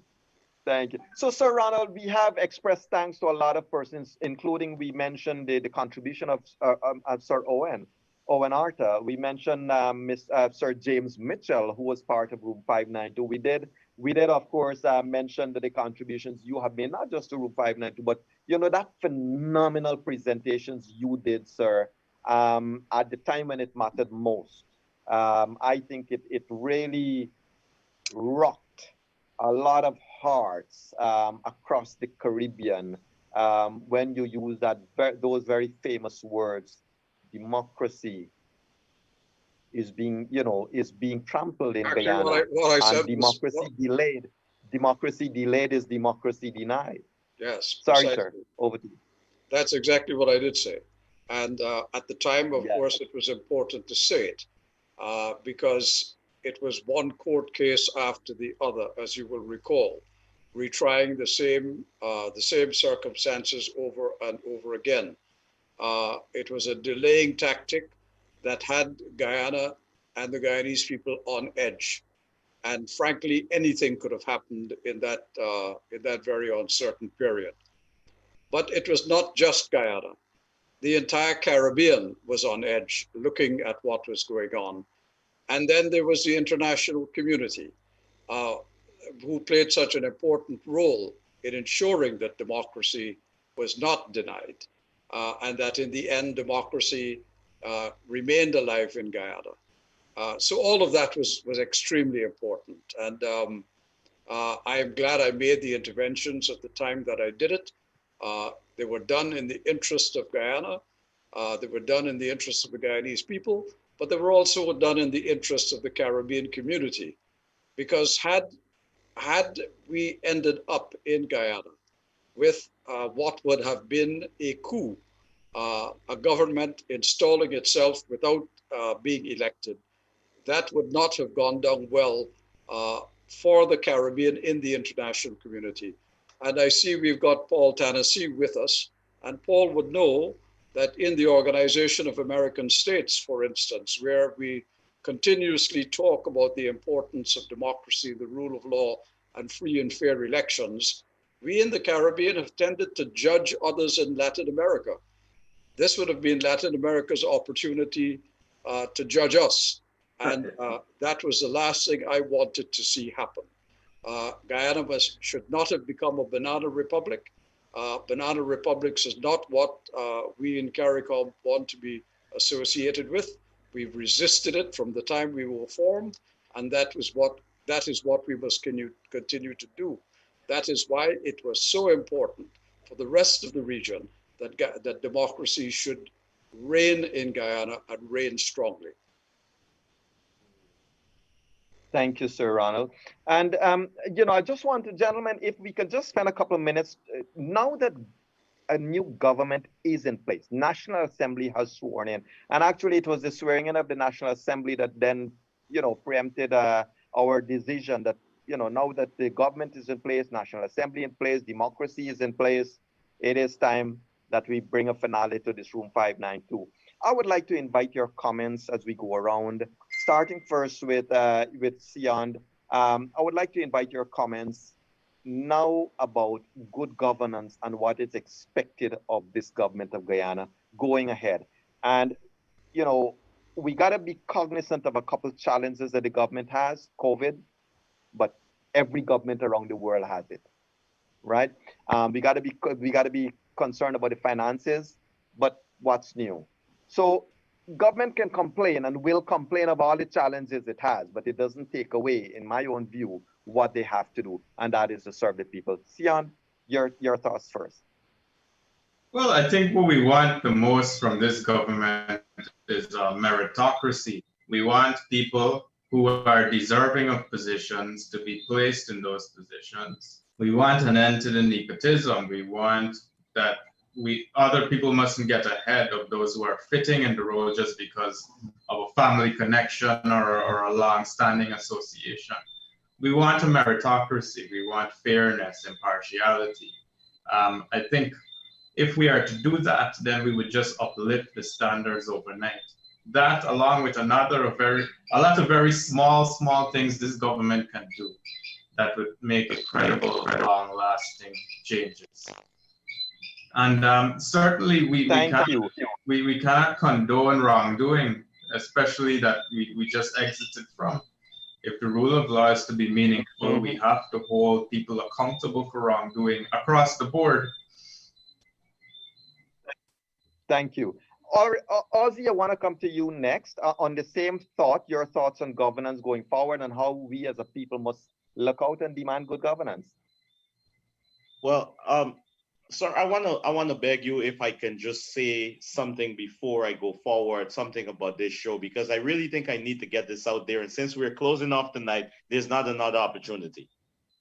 So sure. Leonard did say, so please forgive me, gentlemen, from deviating from the question, but Leonard did say, you know, he was there and he was like, what am I doing there? And then he was like, yeah, I should do something. It was a phone call on this very program, room 592, that I heard, I would refer to her as an auntie from in Berbice, called and start to cry on this program and cry for Guyana. And that broke my heart. And I would admit now that I shed a tear. And that propelled me to go out and do something on the behalf of my country and to fight for democracy. So this program, Room 592, has certainly put a spring in my feet, pushed me towards the activism to fight for democracy. So, like I said before, I hate to see this program go, and I really would love to for you guys to find a way to come back soon. Well, thank you, Ozzy. You want to comment on the question? Yes. I am optimistic about our country. We have already seen we have a government in place that is action driven. We've already seen His Excellency has been all over out there, meeting the people, regardless of whose stronghold it is. He has already said to the Guyanese people that he's going to go in there to govern on the behalf of all Guyana. And I've seen it already. And knowing His Excellency, I am confident that this will continue throughout his tenure, and we will see Guyana move from strength to strength. I want to say to our Guyanese friends, this is your time. This is your time. Guyana, your time has arrived, and I want to urge every single Guyanese to participate in the nation building efforts, and let us just move this country forward. We all love Guyana. Thank you, Ozzy. Mr. Tennessee, I want to come to you next. And just before I hand over for your comments, let me just also very quickly, Leonard, we need to acknowledge some of these names, of course. And I quickly want to mention, of course, Ms. Marcia Nadir Sharma. I want to mention Dr. Amarnath Dukhi, who has been on our program. And of course, Annette Arjun, who has come in a number of times in room 592, doing phenomenal work on the environmental side of Guyana. Mr. Stefan Munsami from the University of Guyana. Mr. Tennessee, over to you for a comment on the question of governance and the expectations of continued governance for the people of Guyana, sir. Well, first of all, I'd like to take the opportunity that Sir Ronald is on the program, because I work closely here at the university over the years with the Organization of American States. And no doubt, this was one of the proud moments of the OAS. And Sir Ronald and the other Caribbean diplomats, I was in touch with a lot of them, including the Deputy Secretary General, and they played an important role to keep Guyana's democracy alive and kicking. So I'm very happy that the OAS, because I do a lot of programs with my students on the OAS. The last time they represented Barbados and Bahamas, and we tried to promote the Charter for Democracy of the OAS. Having said that, I think the two words that is always used about governance is accountability and transparency. A government elected in a verifiable, free and fair election, and recall without violence. But also Guyana, we have a unique situation, and the 5 months have taught us this, that the hidden agenda that was not on the table was a question of race. And we need that we shouldn't just aspire for good governance, but the best governance. And the best governance will involve inclusivity across the board, inclusivity, and also national healing. The government of the day, but it's not only the government of the day, civil society, the private sector, and other sectors in the society have got to be engaged, especially local governance, local government. At the level of the community, we have to engage in national healing. We have to try, I give examples. I lived in Sultanadale in the middle of the Afro community and the Indo community. They have to spend more time with each other and to use those opportunities to dialogue. So that would be my reflection about the best governance in Guyana. Thank you, sir. And I want to come to Orin next. Orin, in terms of your going across the Caribbean and looking at what Caribbean people, and it might slightly be something that I'd be asking Sir Ron at the same time. How do you, Orin, expect the Guyana government or want the Guyana government to have democracy and good governance, especially, prevail, given the past corrupt deals and corruption that was being accused and concerns that exist for that, and given what's facing them presently with all the challenges being posed by various persons, especially the opposition, sir? Before I answer your question, permit me to give a shout out to my broadcasting mentor and my big brother, Sir Ronald Sanders. The first formal broadcast training that I received a few years after joining GBC was from him. Under the auspices of UNESCO, I went to BBC in London. I kept badgering him. I even interrupted a Christmas dinner between him and his wife, Suzanne, in Toronto at one time. And here he is, again, unable to shake me. All these years later, I now know what to do to find that job. Now I know what to do. Go on. I noticed an Antigua and Barbuda flag in the background, and I would say to the good gentleman that this is room 592, not room 268. So, having said all of that, a few months ago, I stepped out of my crease and I said that the Guyanese people voted for change and the government should go. Now, reporters are not normally expected to take positions and to take strong positions. And I took a fearful beating from some of my friends on the APNU AFC side for that. But as I've always said, when you stand on principle, the view is very clear what needed to be done. So what about the current government? I think it's very, very important that whatever succeeds room 592, that we continue to see our roles as holding the feet of the people in power to the fire. Don't be afraid of being unpopular. Don't be afraid of falling out with people. It will happen. I don't like to name names, but as a young reporter, when Asghar Ali was in opposition, I gave him airtime. When he was in the government, I continued to ask the questions in the same way. And we went from being friends to not being friends because he went from a position of opposition to a position of accountability. And I want to answer your question, Yog, by saying that we in the media, we in the journalism profession must continue to ask difficult and awkward and hard questions and to hold people's feet to the fire. I flagged about a year ago the fact that the charges hanging over His Excellency the President would be problematic, and it would be interesting to see how they dealt with that in the rule of law. Eventually it was ruled that a sitting president could not face charges, and I think that was a disappointing early outcome, and things like these, he should have faced the court over those charges, is my view. And things like these, we must continue to hold to the fire the feet of people um, um, in government. But this has been great. This has been an outstanding. This has been an outstanding initiative, and I'm glad to have been a part of it. The fact that you kept inviting me back showed that I didn't put my feet in my mouth at any time. And I'd like to thank you. I'd like to thank you for being a part of the film. Thank you. And as we come to Mr. Selwyn Peters, attorney at No, law, I would before like you to go also. further, let me respectfully take my leave with your permission and everyone's permission. Sure. Thank you, Yog. It's been such a blessing. And Godspeed to you. And I wouldn't say Godspeed to Leonard because he's become a fixture. Thank you, everyone. Have a great night.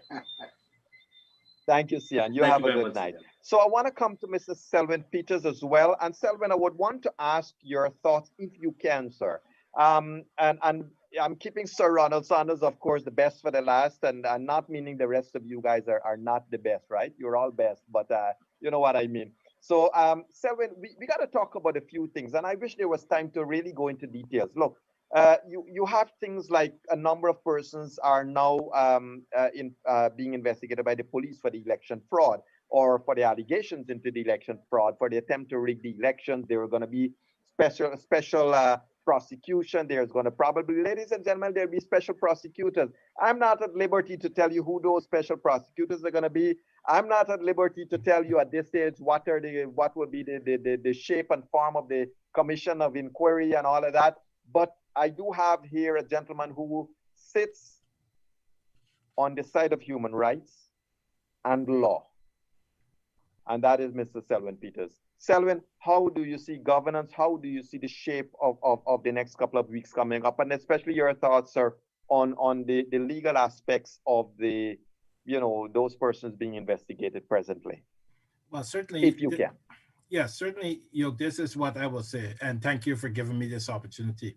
And it may well be the case that I may be one of those special prosecutors. And we'll see. I mean, if the terms and conditions are right, I would participate in the prosecution. I was asked, and I sent the message clear that the way I would participate is if this is not a show trial, if this is a matter in which the state is serious, or the director of public prosecution is serious about prosecuting these cases, have very serious lawyers in the case, and the case proceeds through the court system with alacrity and with fairness and with due process.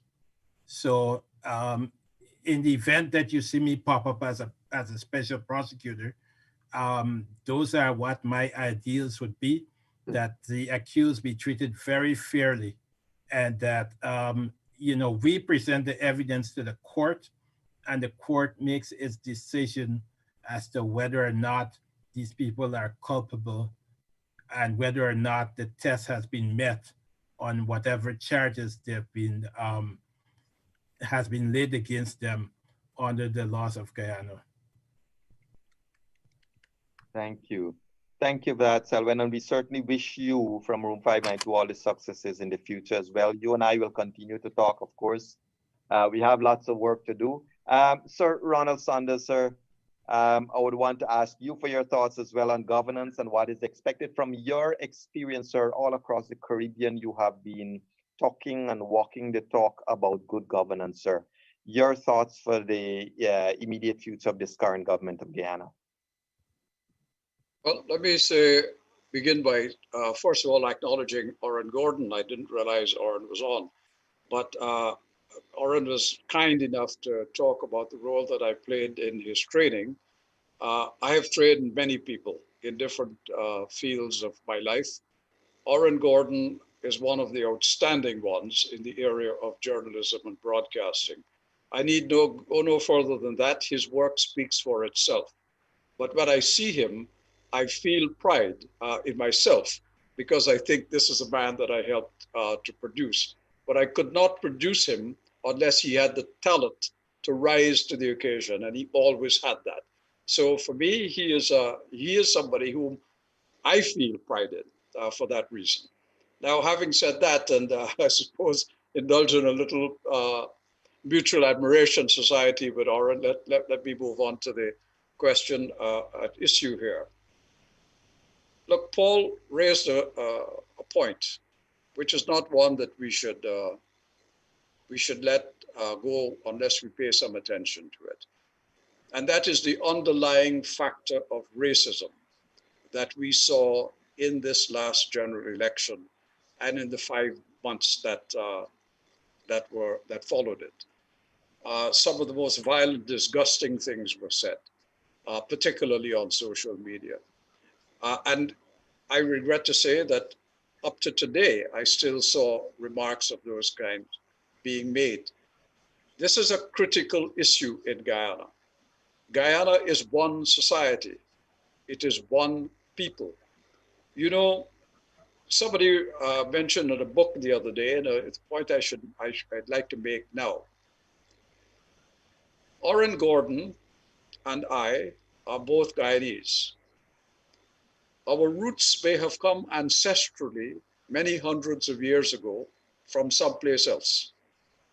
But we are more like each other than we are with the people from the continents from which we came. Now, my ancestral beginnings are in Portugal and in India.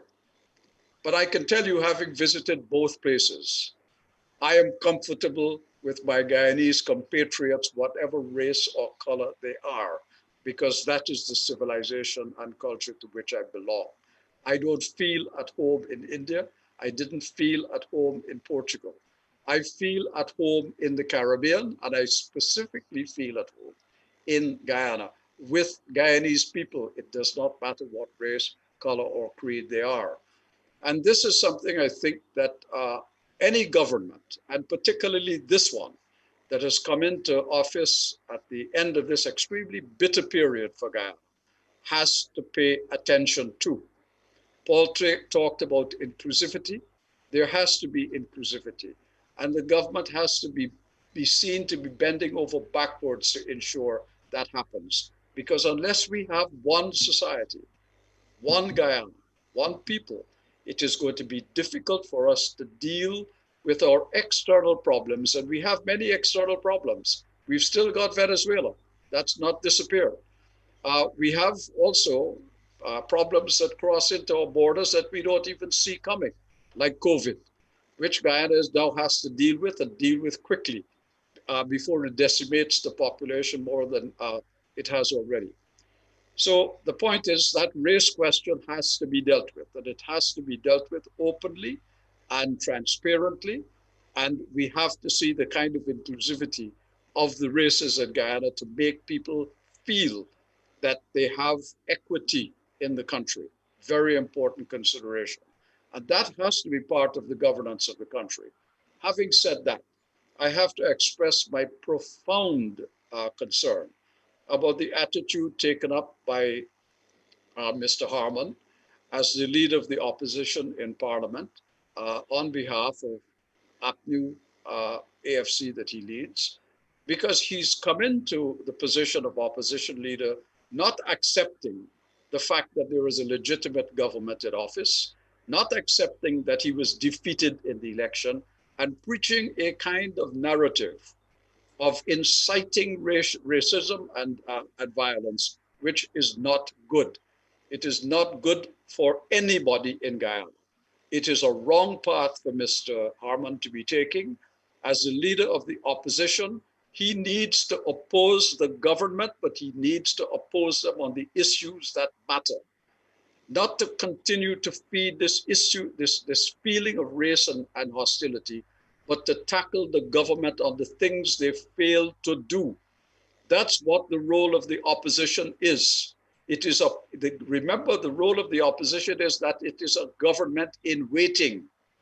And if you want to be a government in waiting, behave as if you are a government when you are in opposition. Give the leadership that the place needs.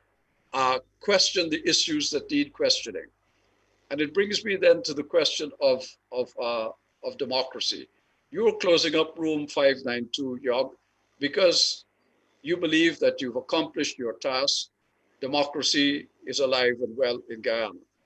Let me tell you this, democracy is never alive and well everywhere. If anybody believes that democracy is alive and well in the United States today, go talk to the Democratic Party.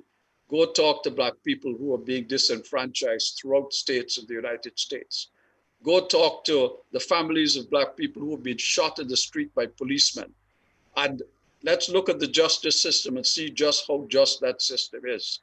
Democracy is a very fragile plant. It has to continuously be nurtured.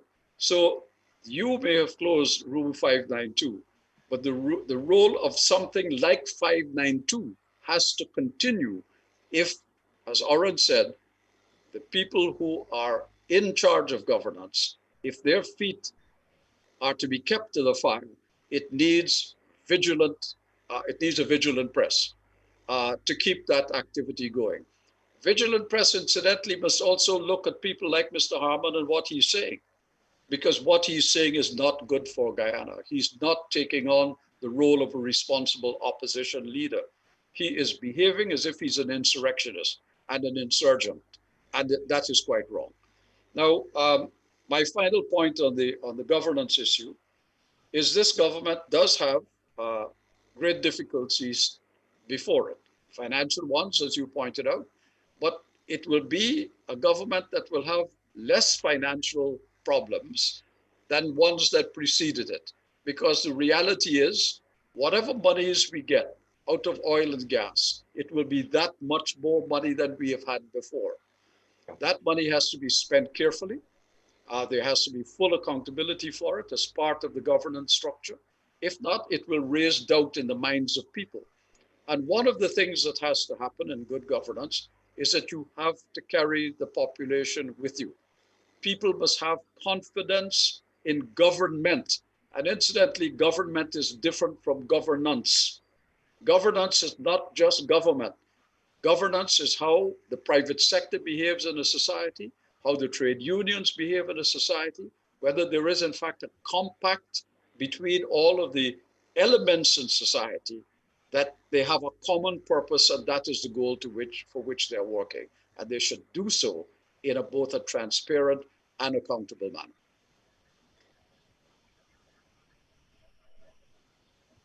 Thank you, Sir Ronald. And ladies and gentlemen, we got about 15 minutes to go for our program, 15 final minutes of room 592. I just want to mention in passing again, let me thank the gentlemen who have joined us tonight for being here. And I want to mention also some names: Hammy Green, former Prime Minister of Guyana; Ruel Johnson; Ramesh Prasad from IPED; of course, our good friend, Mr. Ryan Crawford, attorney at law from Berbice; Nick Boyer; our good friend Charan Das from Canada; economist Taran Kamraj; another economist, Joel Bagwandin; Mr. Alex Arjun from Real Guyana; and Senior Counsel Mendez. He has not been in room 592, but he's actually been a very good friend and has actually contributed largely to a lot of the discussions that prevailed. Let me also say a special word of thanks to Josh Kanhai, Delan Moped, Carlis Eiffel. Leonard, I don't know if you know this, Leonard. I think I shared this with you. But also, there were some fellow newscasters and news agencies that really contributed and gave a lot of kudos. And I'd like to compliment some of them. You know, Stabroek News, not necessarily the owners of Stabroek News, but a lot of the persons working there called and expressed support and a lot of information and stuff that was being shared. Of course, Kaieteur News. I want to also acknowledge Hits and Jams Rolf Ferguson and Channel 19 in Berbice. Of course, the channel, I can't remember the name of the channel, my apologies, in Kerry that was carrying our broadcast live over there as well. So it's been phenomenal. And Leonard, none of this would have been possible without the cooperation of your family, my friend. Absolutely. My wife and my kids, I think they didn't see me for a very long time. And even up to now, they complain, and everybody's in a lockdown. I'm on a lockdown here. So they're in a lockdown in their room while we're allowing this thing to go on. But, you know, you did mention a couple of things there. one of the things that we probably missed from this entire Room 592, that people were actually looking at the programs and writing stories, all the media houses, all the media houses. Yes. So the Room 592 was not just about the interviews, they were actually news making kind of thing that was happening there. So that was a very big thing.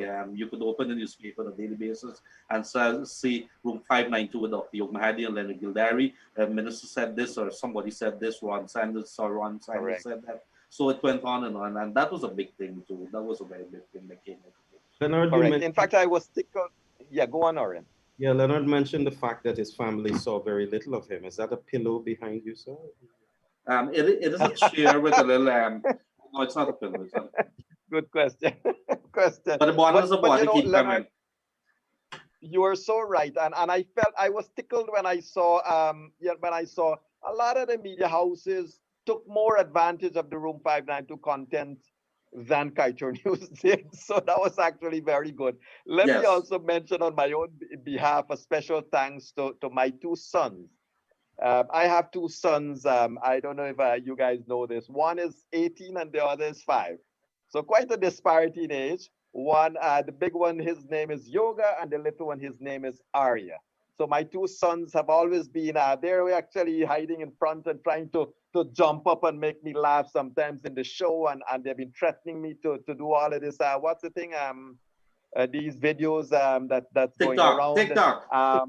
TikTok, yes, they've been threatening me.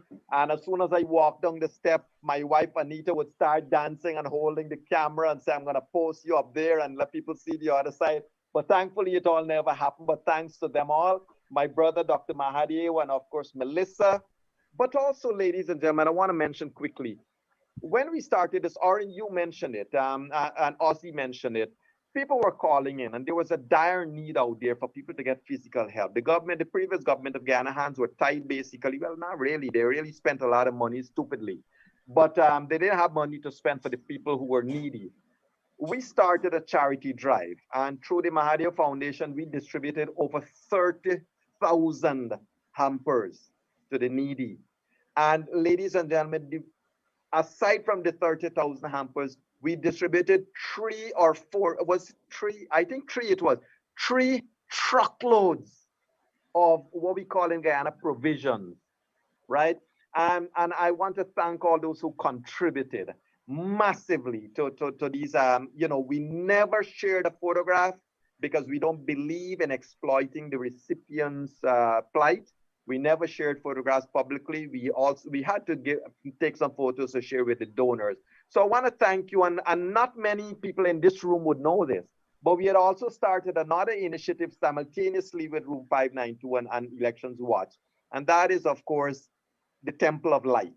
Every evening at 6:30 to 7:30, we have a multi-religious prayer session going on every single night, praying for the health workers, praying for frontline workers. We have had Muslim, Christian, and Hindu prayers being offered every night. And at 7 o'clock, we light a candle, a vigil, kind of 3 minutes vigil. And that's still ongoing. We haven't stopped. Prayers never stop.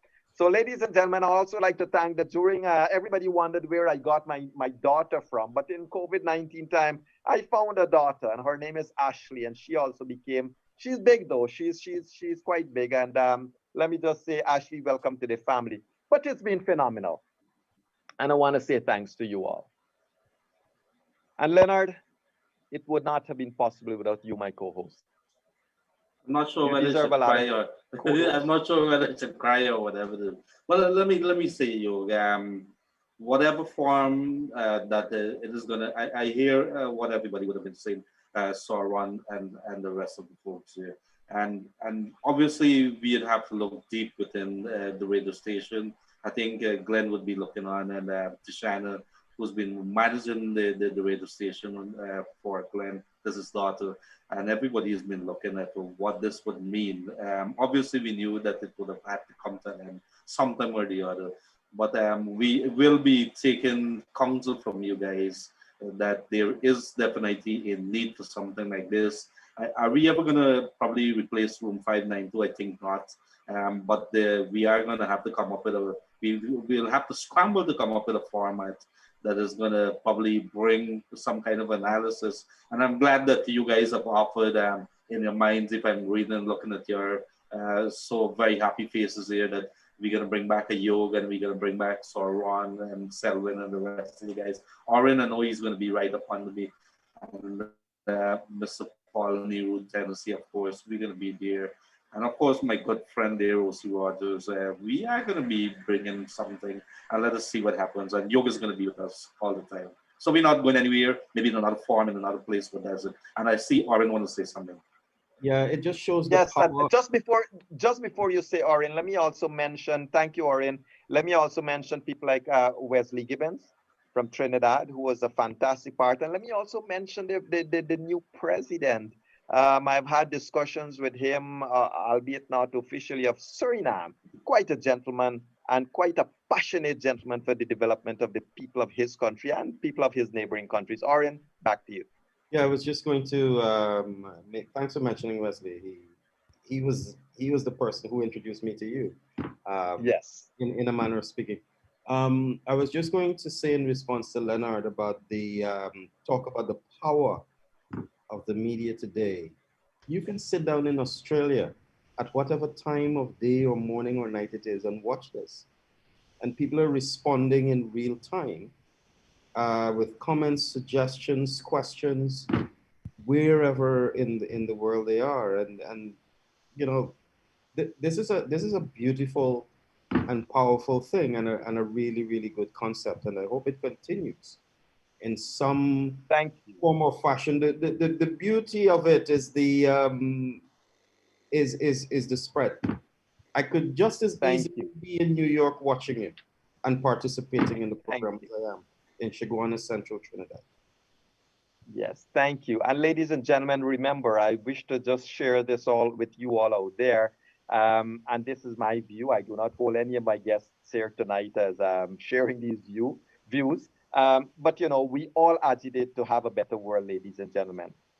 Yours truly, have steered clear of political affiliations and partisanship. Many do not like when I criticize the PPP, and many do not like when I criticize the PNC. What I do not criticize is Guyana. And if our politicians cannot make our motherland the heaven that it deserves to be, then they don't deserve power. I would like to remind everybody out there, the politicians, they're called public servants for a purpose. They're there to serve the public. We got to keep on reminding them and hold their feet to the fire. Ladies and gentlemen, our foreparents, as Sir Ron, he put it more eloquently than I can ever do. But my thoughts to support what he said, my foreparents were servants and slaves. But I will stand firm to ensure that my children will never be servants and slaves to any political masters. Not as long as I'm alive, and I'm going to teach them that freedom.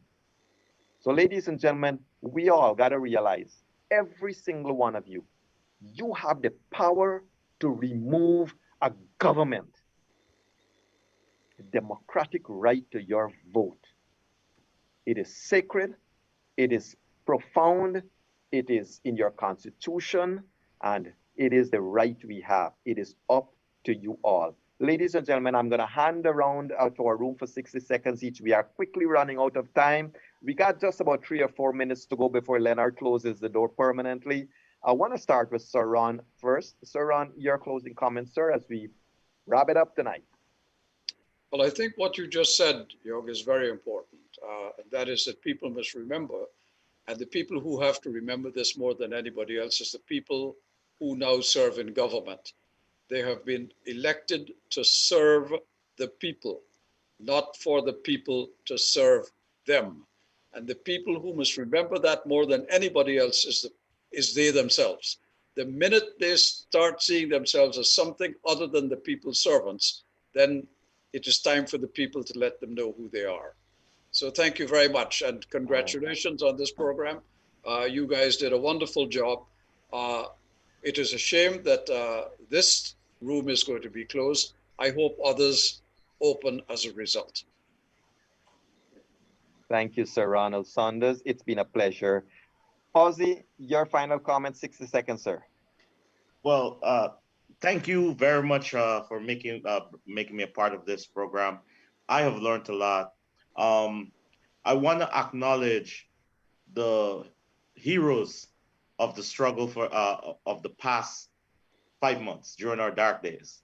The 240 something thousand people that went out and ensure that they vote for change to rescue Guyana and put it back on that developmental trajectory.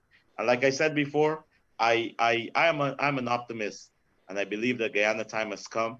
I believe that we will see real change in our country, and I'm looking forward also for more Room 592, but in whatever format, Thank you. so that we could continue talking Thank you. about the progress report.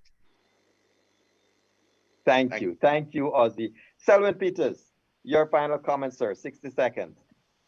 Yes, I would like to take the opportunity to salute all the local and international observers who were there prior to, during the elections, and in the aftermath of the elections. I would also like to thank the persons who stood vigil over the ballot boxes at the Ottachown Convention Center and at GCOM headquarters. I'd like to thank all the persons who sacrificed themselves in many ways, including yourself, Yog, and Mr. Gildarie. I'd like to thank you all for the sacrifices you've made over the past 5 months. It was not easy for any of us who stood for democracy, but I think what came out of all of this is we all took a stance that we are not going to allow Guyana to turn into a dictatorship, and we were going to let the will of the people prevail. We're at that stage now, and this government here has 5 years to show us what it will do. Thank you, Selwyn. And Orin, your final comment, sir. Say very briefly, picking up on a point made by Sir Ronald, the point about inclusivity. Ozzy referred, not knocking anything Ozzy says, Ozzy referred to the people who voted for change. I hope and I believe the president recognizes that he's the president of all Guyanese, including the other half of the electorate that didn't vote for him and those who didn't turn out to vote at all. And our wounds are so deep, man. I have felt it, not just the past 5 months, but the past 18 months. Our ethnic divisions, political divisions, all kinds of divisions are so deep and so raw and so profound. They were so deep that some people thought it worth the while and worth the trouble of denying government to a party that they feared and loathed. Mm-hmm. I think that is a very sad situation. The thing to recognize if you're in government is that you're not going to win everybody over. There are some people whose goodwill you will never have. With the best of intentions, you will never have their goodwill. The key is trying to reach those citizens who want to be reached, who want to be reassured, and who want to be won over by you. And it's a very, very big and monumental task in front of the president. What I would have liked to have seen is but the events, the post-electoral events made it impossible. What I would have liked to have seen is the president as a gesture, keep the high-performing people, the high-performing ministers. I mean, our political and list system and various things made it not possible. But I would like to see big gestures like those on the part of the people. We can certainly take that decision, take that discussion on again. Sir, Mr. Tennessee, sir, 60 seconds. Actually, Orin robbed you of 2, so you have 58 seconds. Sorry. I'd like, first of all, to say long live the independent media in Guyana. I remember the days we've moved from Gazette journalism to real journalism. We live in a wonderful era. But I'd like to say that both Anand Prasad from the Stabrook News and Mr. Glenlal, I consider them friends, as I consider both of you, Ayog and Leonard, friends Friends for Democracy, brothers in the struggle to keep hope of democracy alive in Guyana. But I'd like to give a quick shout out to Guyanese as a whole. It's a difficult time with COVID. According to PAHO, almost half of our population is under threat with COVID if we do not take measures, preventative measures.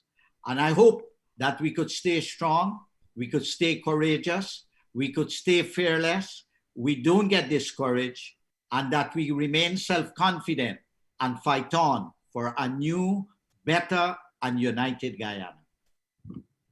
Thank you, thank you. Thank you all, gentlemen. And of course, my co-host, Mr. Leonard Gildarie. Sir, last couple of moments of the show. Yes, thank you very much, dear. And I want to say thank you very much to the good gentlemen, our guests here today. And let me tell you this, nothing is going to change. Nothing has changed. I could remember leading up to the 2011 elections, and I was told by a politician in a room after the election results were declared that go tell Mr. Glenn Lal that he got his wish. I could remember in 2015 that we did do our work, and in 2020, and I don't believe that Mr. Glenn Lal and the team of the Kaieteur newspaper, and by extension the radio, is going to change course, which is getting better deals for the people of Guyana and ensuring that democracy works and bringing the news as it is without any kind of flavor or icing on top. And I think that is a promise to the people of Guyana. Having said that, I want to say thank you very much, Dr. Yog.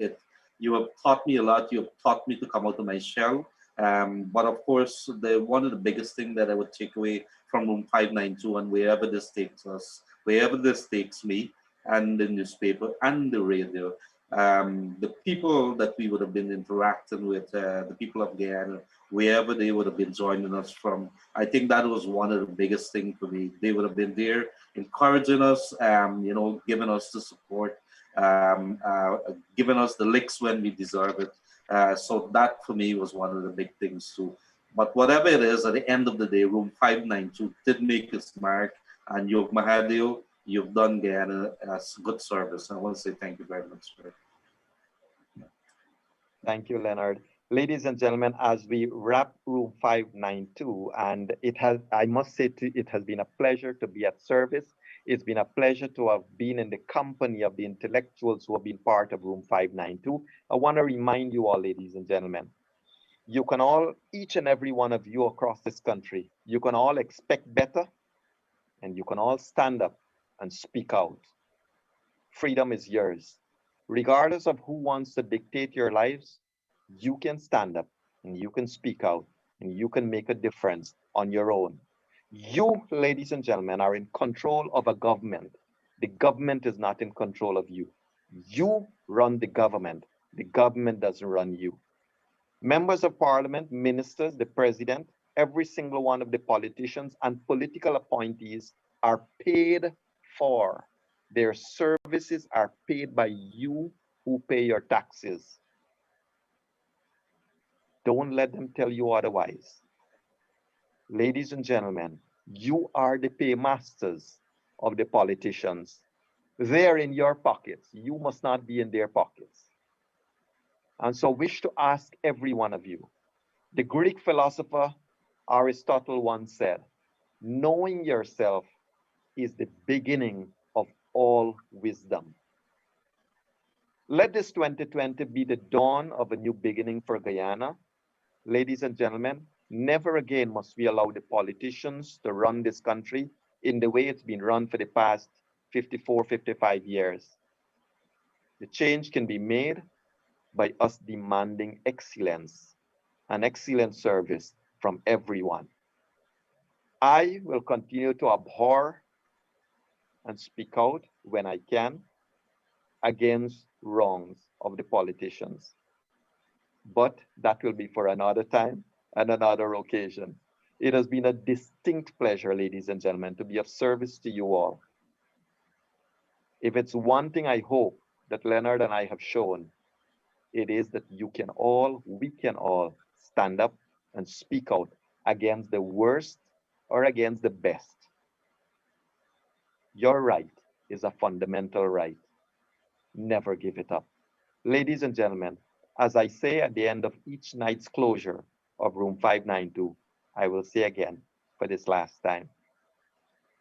Say a prayer for our country.